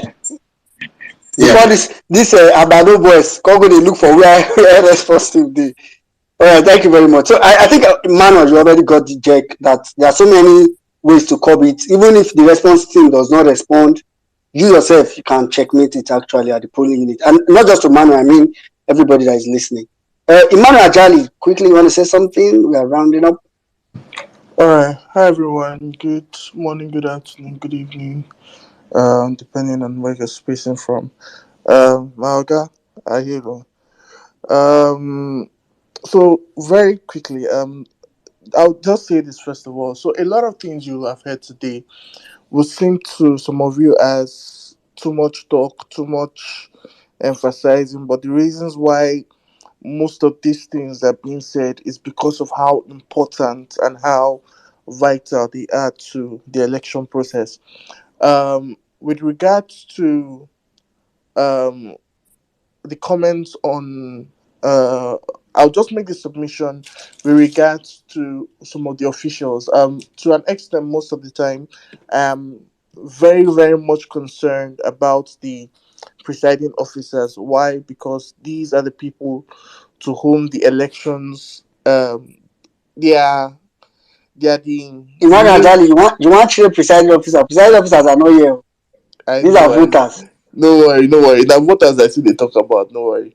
So the reason why I always emphasize on presiding officers for voters, let me put it that way, is because um if you can watch your presiding officer and if you can help your presiding officer to an extent, you can help guarantee a successful election. Now, what do I mean? So for someone like Jopo who is training ad hoc staffs and presiding officers, he does his job very well. He teaches them what they need to do, how they need to do it, right? Joe Paul is training agents, not ad hoc staff. Oh, I mean, agents. he's Okay. just supporting training agents. He's not even like supporting training agents. Okay, pardon me. All right, so but for the presiding officers, they are trained and everything. The whole investment goes into them and all the likes, right? But if we're not there to support them in what they are doing, see, the truth is, many of these guys who will be presiding officers are most likely obedient. But the truth is, if we're not able to protect them while they are doing their job, there is every tendency that we would have issues of vote buying, rigging, things like that. So please, please, and please, my most of my concerns always falls around the election officials. Place your eye keenly on them, watch them, try your best to help them out on the job they're doing. If you see that, oh, they're having issues with network or anything, provide network for them. See, if it's that you need to load your phone with 10k data just for that day, you load it. I promise you, if you load it and we get somewhere like Peter Obi inside, the next 4 years, that 10k data, waiting go generate for you, you self, it will shock you. But guys, please protect these guys, protect them, like guard them with your heart. Because the truth is, these guys are the ones that determine the entire election. If a presiding officer goes back to the rack and he writes no election held in my district, even if election held, it means no election held. That is what they will take. That is how it goes. So protect these guys, help them get this assignment done and done properly, right? Also, um, I think the final thing I'll also touch on is on the security officials. Now, please understand, it is very likely. I'm hoping it's going to be different in this election, right? But it's very likely that not very likely. It most likely will happen in some places that the police officers you will see are already bought by politicians. Now, you must be able to keep your eyes on them. When you smell a foul movement, raise an alarm. What does raising an alarm do? Now, be able to, they might not necessarily, how do I term it now? Try to readjust themselves, right? But what that does is that it keeps everybody on alert. It makes them know that you are seeing them, and if they do anyhow, they'll get reported. Right. So keep your eyes on the security officers, the police officer, the if it's a civil service person that is with them, keep your eyes on them. It's very possible that you get to your polling unit and the police officer that is supposed to be your polling unit has gone to a beer parlor to drink. It happened to me.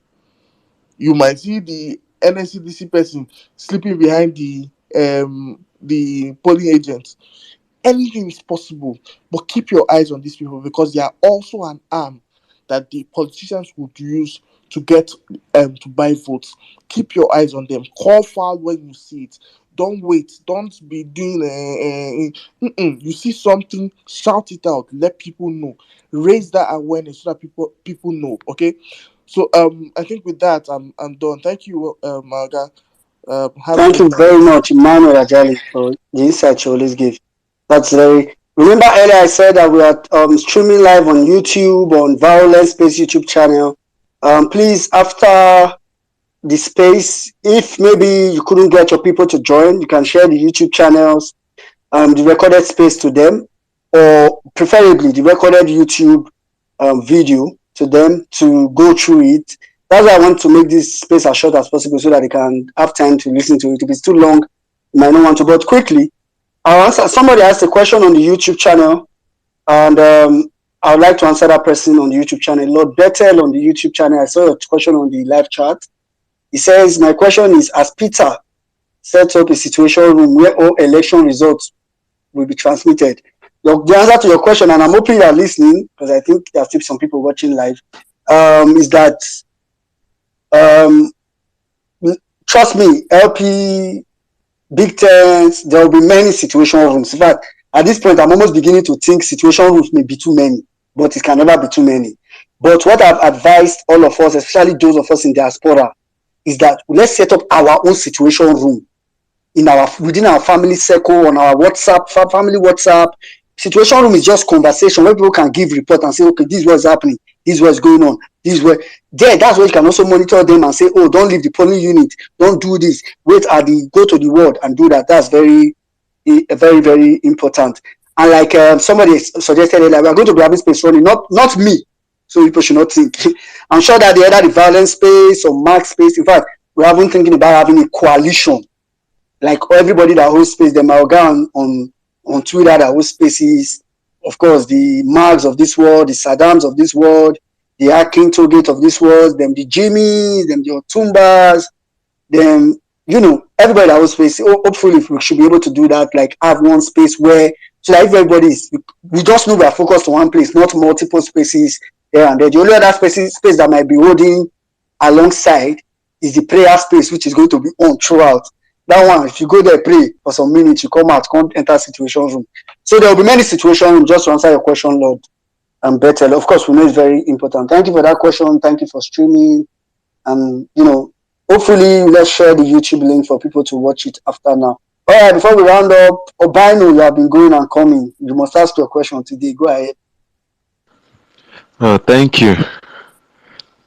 I must commend you all. You guys are doing a great job there. Well-being and your team. I have some questions to ask. The first is, there are some of us whose PVCs are missing.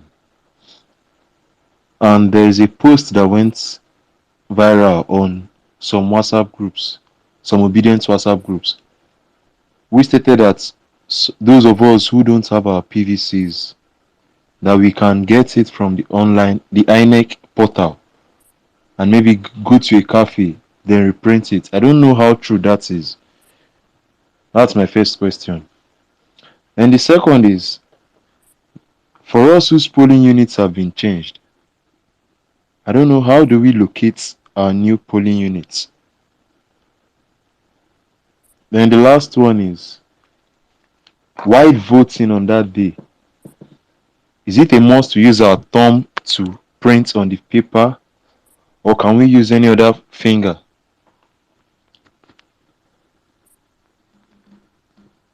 I hope you can get me. Okay, yeah. I've actually looked at those are your 3 questions, yeah? Yes. Okay. I'll just quickly answer them before I go to Otumba, Diki, and Rondo. Okay, the first question you asked was about PVC printing. I'm going to answer your question like this. Yes. Okay, just mute. I'll answer the questions one by one. Sorry. Okay. Yeah, thank you very much. First, PVC printing. I don't know about that. I don't know, like I haven't got, but let me just put it like this. By INEC standard, the current standard. I know some people have argued against, oh, VIN can be used and all that. I'm not going to tell anybody what to do. By INEC standard, for you to vote, you are expected to present your PVC to vote. Of course, with recent findings that you can vote with your VIN. Some people feel like, oh, since I know my VIN, my this. Of course. So what has happened is some people have decided to, design. I don't know. I think I had seen something like that. But I mean, like I said, like I've told people that have asked me, I'm not going to encourage you to do it because it's technically illegal. But who am I to tell anybody what to do? I'm just one Nigerian. Peace. So, I mean, technically, I'm just saying that whoever does that, you might be lucky to get away with it. You might, but I don't know. So, the truth and the fact is that you need a PVC to vote. You get, and that PVC must have a VIN, must have your name and your details, must have your polling unit, of course, must have your picture and every other details that a PVC should have. So, of course, if you take your PVC to the person having the BVAS, there are three options he has to verify if it is true, to verify your details. If he tries to scan it, it does not work, he will take your VIN. So that's why a lot of people feel like they can get away with it, which is, but I think you already got the answer to the question. I'm not going to advise it, but whoever does it, just know, Sha. Then for new polling units, please, I'll just advise you on the second tweet from your right on the Jumbotron, if you can see it, there's a tweet there. Go through that tweet, there are documents there. There's a website for you to check your polling unit. If you go to the website, it's on that document. It's actually the first page. It's not a document, it's three pictures. So just go to the Jumbotron, the second tweet from the right. Three pictures, you see it there. I've forgotten that particular, because the old website that we were used to, apparently that website is not open again. I got to discover INEC they were just using that domain or that URL to change to this domain name, but that's IT terms. But so go to that website there, enter your details, which I think is just your name, your state, local government, and age and date of birth. Your details will come out, your new polling unit, or if you were changed, you will see that the polling unit is different from the one you know before. If you were not changed, it will still be the same. For the last one, I think everybody knows this.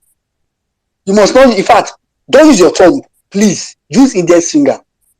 And tell every of your people to use index finger. They shouldn't use their thumb. Index finger is what we're advising. So thank you very much. All right. Somebody can, I think you will. Okay. If I got it clearly, you said it's the second tweet from the right. Yeah, I think, is it the second tweet? Yeah, the second tweet. Yeah, the one I posted that is Obedient Election Tips 101. Okay. Yeah, the first picture, there are three pictures that talks about a summary of everything we are talking about here, or at least the major points. The first picture, there is the link. Since you are here, let me just, I didn't want to alter my screen before, but the link is cvr.inecnigeria.org/VVS. But if you go there, you see it. In fact, it's the first thing on that document. cvr.inecnigeria, INEC Nigeria together, no space, .org/VVS. There's a screenshot on that document of the page you will meet, which is just a page that will show you. On the page, you see state of registration, local government of registration, name, surname, date of birth. Once you put it, you click next, you see your polling unit. Okay. Yeah, thank you very much. You guys are doing a great job. Thank you. We are all doing this together, guys. Yes. Thank you very much. When you said we shouldn't cause violence in our stronghold. Yes, I support you for that. But if it's your stronghold, let's just keep quiet. We want to cast the update. Somebody said earlier, and I told it to office bike. It was able actually that in their stronghold, you can even cooperate with the opposition. But please, not be me go tell now for this space. All right, thank you very much. Okay. I think you got the message. Otumba, just quickly, maybe 1 minute before we round up. Okay, yeah, thank you, Wami Ninja. 30 seconds is enough. I just wanted to add, instead of when something is going wrong, you're talking, bring out your phone, your smartphone. You notice your party agent is compromised. As you guys are shouting or talking, bring out, in fact, let me tell you, in this our modern world now, your POs and your APOs, they are afraid of smartphones. Yeah, smartphones are not allowed when you're going to go and thumbprint in that box. But they're allowed around the polling units. So please, instead of you talking, try and get evidence, get documented evidence by bringing out your smartphone and doing a quick video immediately. That's what I wanted to add. Thank you. All right. Thank you very much, Otumba. I mean, that's on the document. Please, in the polling unit, if your phone is full, please delete things. You will need space to take pictures and videos. Delete things. If you just or copy them and keep somewhere, you will need space. Take videos, take picture. In fact, even if you don't have space, do as if you are recording. It will scare the person. The person will now be, uncomfortable to do what they want to do. Do as if you are recording. But I'm not using that to replace what you are supposed to do. So it's not as if you see your polling unit, your polling agent conniving with other party to spoil your election, you will now be recording. Please, in that one, act. Because your recording, we need it later just to drag the person, to jail the person and later. But in that particular moment, act. Record and act. So that's really important. So guys, at this point, we'll draw the curtain. Thanks to everybody that came up. I know some people have left at some point. Thanks to everybody. Hopefully of course, by next week, Tuesday, we are going to have violence-based election matters again, right? But hopefully before then, if there are any opportunity we have, I can try to, come up with this space again, where apparently the questions are not exhaustive, the suggestions are not exhaustive. In fact, today, nobody came to give us tips on how to do self-defense concussion. But may I have one for you? Self-defense. This one is especially for ladies. Ladies, for self-defense, find Cameroon pepper, grind it, then get alcoholic drink, gin specifically, ogogoro, or if you can say ogogoro, fine. But if you don't see it, go and get gin, all those Chelsea. Get it, mix it with the pepper, mix it very well, let the pepper be concentrated, not too concentrated. Then if you have all those perfume container that can open, that will be able to spray, open it, turn inside so that you can use it to spray. Just don't make it be too big, just put it small so that it can be in your pocket. So that if anybody is coming close to you, you can spray it in the person's eye sharp. And the person can't know. Nigeria, a man of violence. No. Emmanuel Ajadi, hold on. This is a very serious matter. So please, that I've heard people say different things, but that particular one, please and please, ladies, just hold that one. That one, you can add that to any other thing you are using for self-defense. I will not be telling you carry this, carry that. But that one, if DSS like when they call me, say I tell people to carry pepper and gogoro. So please, that's very important. Thank you guys for coming. Hopefully within next week we might have more conversations about this, more actually, and God will help us. Meanwhile, somebody quickly gave me one hint just now. There's somebody that doesn't always request mic, and I will be so unfair if I don't read this hint. He actually told us that on the election sheet, on the result sheet, please, after the right Labour Party, if for example Labour Party had 500, after they had 500, on the space, they should rule a line on both the left-hand side and the right-hand side so that there will be no space to add additional figure to it. So that because if they write 500 and now add 1, you don't turn to 5,001 and you don't turn to overvoting. So that's like an extra tip that we can just take for the Liberty champion. No consistent, work close. All right. I'm sure you have something to say. Let's quickly just listen to you while we close. Liberty champion, are you there now? Oh, thank you. I just wanted to say something. You know that when they talk Cameroon pepper, it's not just ladies, so it's actually men. Because you men are the ones that will get attacked most. So make on herself, hold something to protect on herself. That person will won't come stab on her with knife. You can spray Cameroon pepper and go see why would you not tell us to go carry? So see, men are 2 by 2. Not be only ladies. This is protection for everybody. Trust me. Yeah. Men don't suffer the violence pass us. Truly. Because now they easily go attack. So make yourself ready protection. In fact, they don't even come to us because they see us as harmless. Now they fight. Okay, in fact, not be we. In fact, do you know why I did not make reference to men? Is that men pepper spray should be just addition, like just that one and one See, armor well-meaning Nigerian, on the side. Liberty Champion, I'm they coming, no I'm go coming, expect say men I'm carry coming. pepper spray. Trust Do, me, do, it's element of no, surprise. that's what I'm saying. Let me tell you.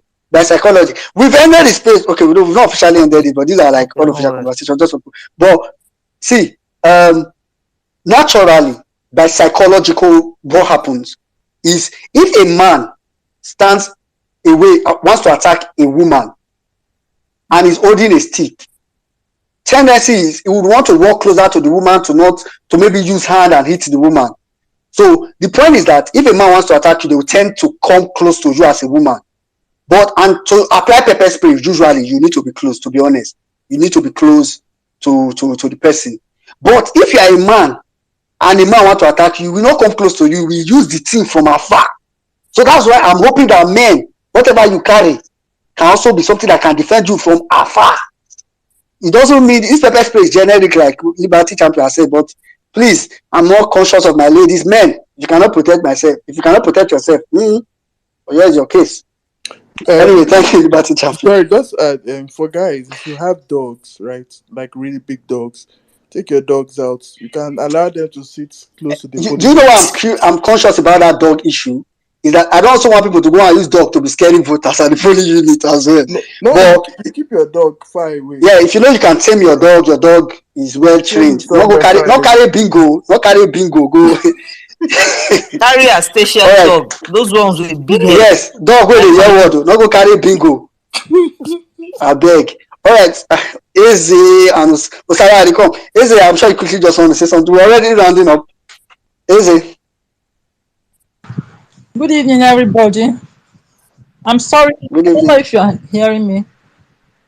Yeah, we can hear you. I'm sorry to drag you back, but while that guy, I've forgotten his name, the person that trains the polling agent units, while he was talking, I was trying to like request for the mic, but he wasn't coming on.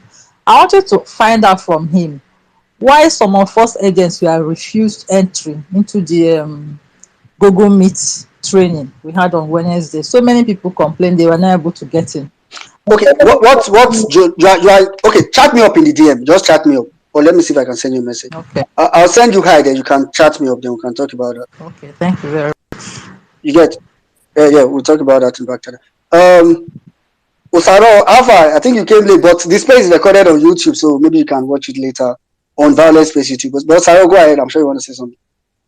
Yeah, real quick. Good evening, everybody. I just want to say sorry, man. I couldn't join earlier because I was in a WhatsApp meeting with Honorable Dr. Edosa, and we were strategizing and also planning how to work on voters in Edo State, especially Edo South and Senatorial District, and that was the reason why I missed this important space. But I'll try and catch up later on. So, a lot of things just happened during the week, and some plans change as we speak right now. We've even postponed our Million Man March rally for tomorrow. So for Edo State alone, Abi? No, Edo South Senatorial District. In fact, only Edo South. No, say once say postpone, now some politicians are everywhere. It's only Edo South Senatorial District, everybody. Yes, for Edo South Senatorial District. Edo North, we.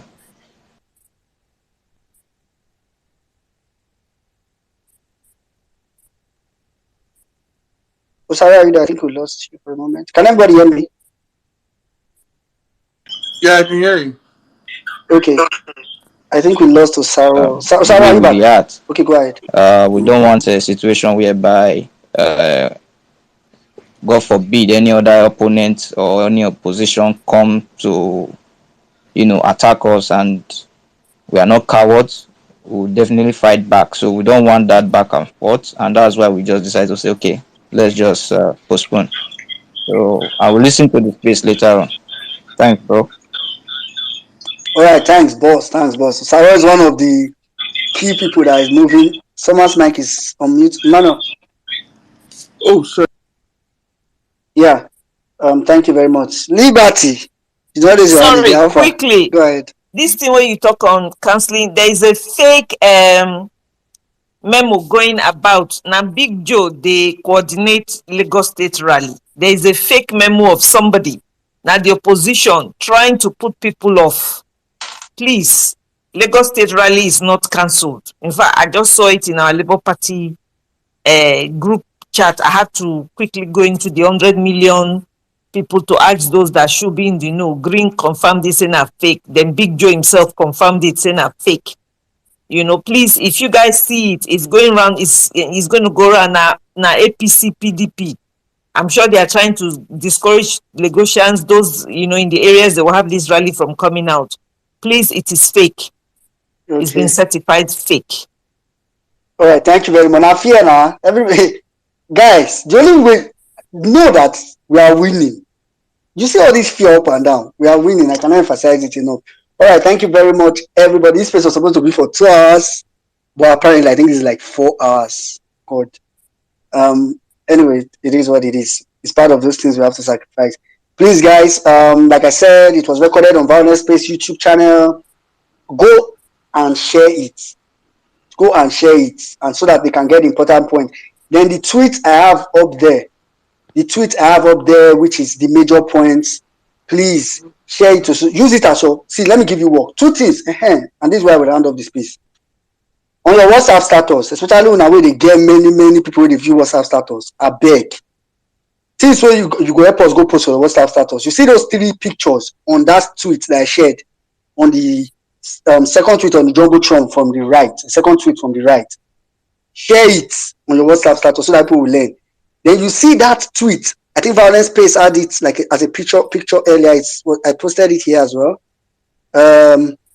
It's about the money, fake money that is being printed.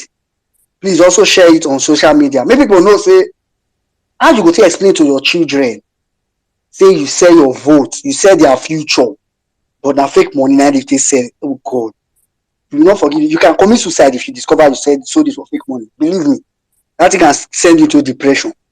So please save yourself, or tell them to save themselves. I know you will not sell your vote. Osaro, final words. You want to say something? Yeah, quick one. I don't know if you guys, although I will listen to the space, because this issue of VIN number, like those who has it, if they can print, you know, and take to their polling unit. So I don't know if that is going to be possible. So I would like to, maybe your team members or the guys with experience and all that, if they can just let us know officially, so that we can, because a lot of people actually were disenfranchised. Because I myself, Peter is better, Jobedient, and Solomon, we actually handled, you know, the PVC collection in various local governments, and majority of the issue we had was that most of those cards were not printed, and even though we requested for it to be printed, but fortunately the time frame was too short, so we couldn't get a lot of PVC because they were majorly not printed. That was the major issue, and the others we couldn't get were unavailable. So this is a very big issue, and if it's possible for those who already have their VIN, if they can vote, so that they can take their temporary slip to the polling unit. Thank you. Okay. I think I answered this just before you came in, so I'll just make reference to it again. What you require to vote is PVC, the one, that permanent voters card is a plastic card. But of course, technically you can use your VIN and all that, but INEC wants you to come with your PVC. Literally, no PVC, no voting. Someone said earlier that some people are trying to, I know Nigerians. I know, right? But like I said, I cannot tell anybody what to do or what not to do, but of course there's the risk, yeah? I mean, I think we'll talk about, both of us will talk about it like a little bit more on the DM and all that. All right. Thank you very much, everybody. Thank you, Saro. Thank you, Liberty. Thank you, Manuel. Manuel Umo, why you laugh? Not talk, just I know why you laugh, but no worry. Peter, So that's Anders now. Sorry, Peter, somebody, Ebo, Obaino, Ezej. JP was here from the start. In fact, I think he was the second person to join after myself. Thank you very much, JP. Much love. I like what you are doing for this movement, and you are doing it so quietly. Probably, I don't think many people heard your voice, but thank you very much, Sir Jimmy. I greet you, Bino, Chinsley, Alams, Jude. Emeka, thank you very much. Madwa K, Eddie, Violent, Obedient, Chidog, DJ, Shiloh. Well done, sir. Levi, Great Mind. I don't start, I must call everybody's name. Lazi, Anambra, Akas Boy. Maybe when this space is played 50 years from now, people will hear this name. These were the people that rescued Nigeria. Udwak, well done. Joshua, Adamu, Theophilus, James, Jeff, Cash, Daniel, Obi. If I not call your name, no verse. Some people are leaving, so it's capturing the order. Right? Buchi, Lucy, Kingsley, Theophilus. I don't call you before. All right, thank you, everybody. God will bless you guys. Just watch out. If I schedule a space, I'll put it up. Myself, well, meaning Nigerian, that's true. If I put it up, you guys will hear and all that. But if not, please see you next week. If there's no other space before then, on Tuesday, of course, that one is sure. Violence space, election matters. God bless you. We do this like we always say. Sorry, please, Tuesday by what time? Country. Tuesday by 7 p.m. Violence space. That one is a short one. This one that I do is just like maybe if there's a chance we just quickly slot something in because we want to spread as much as we can.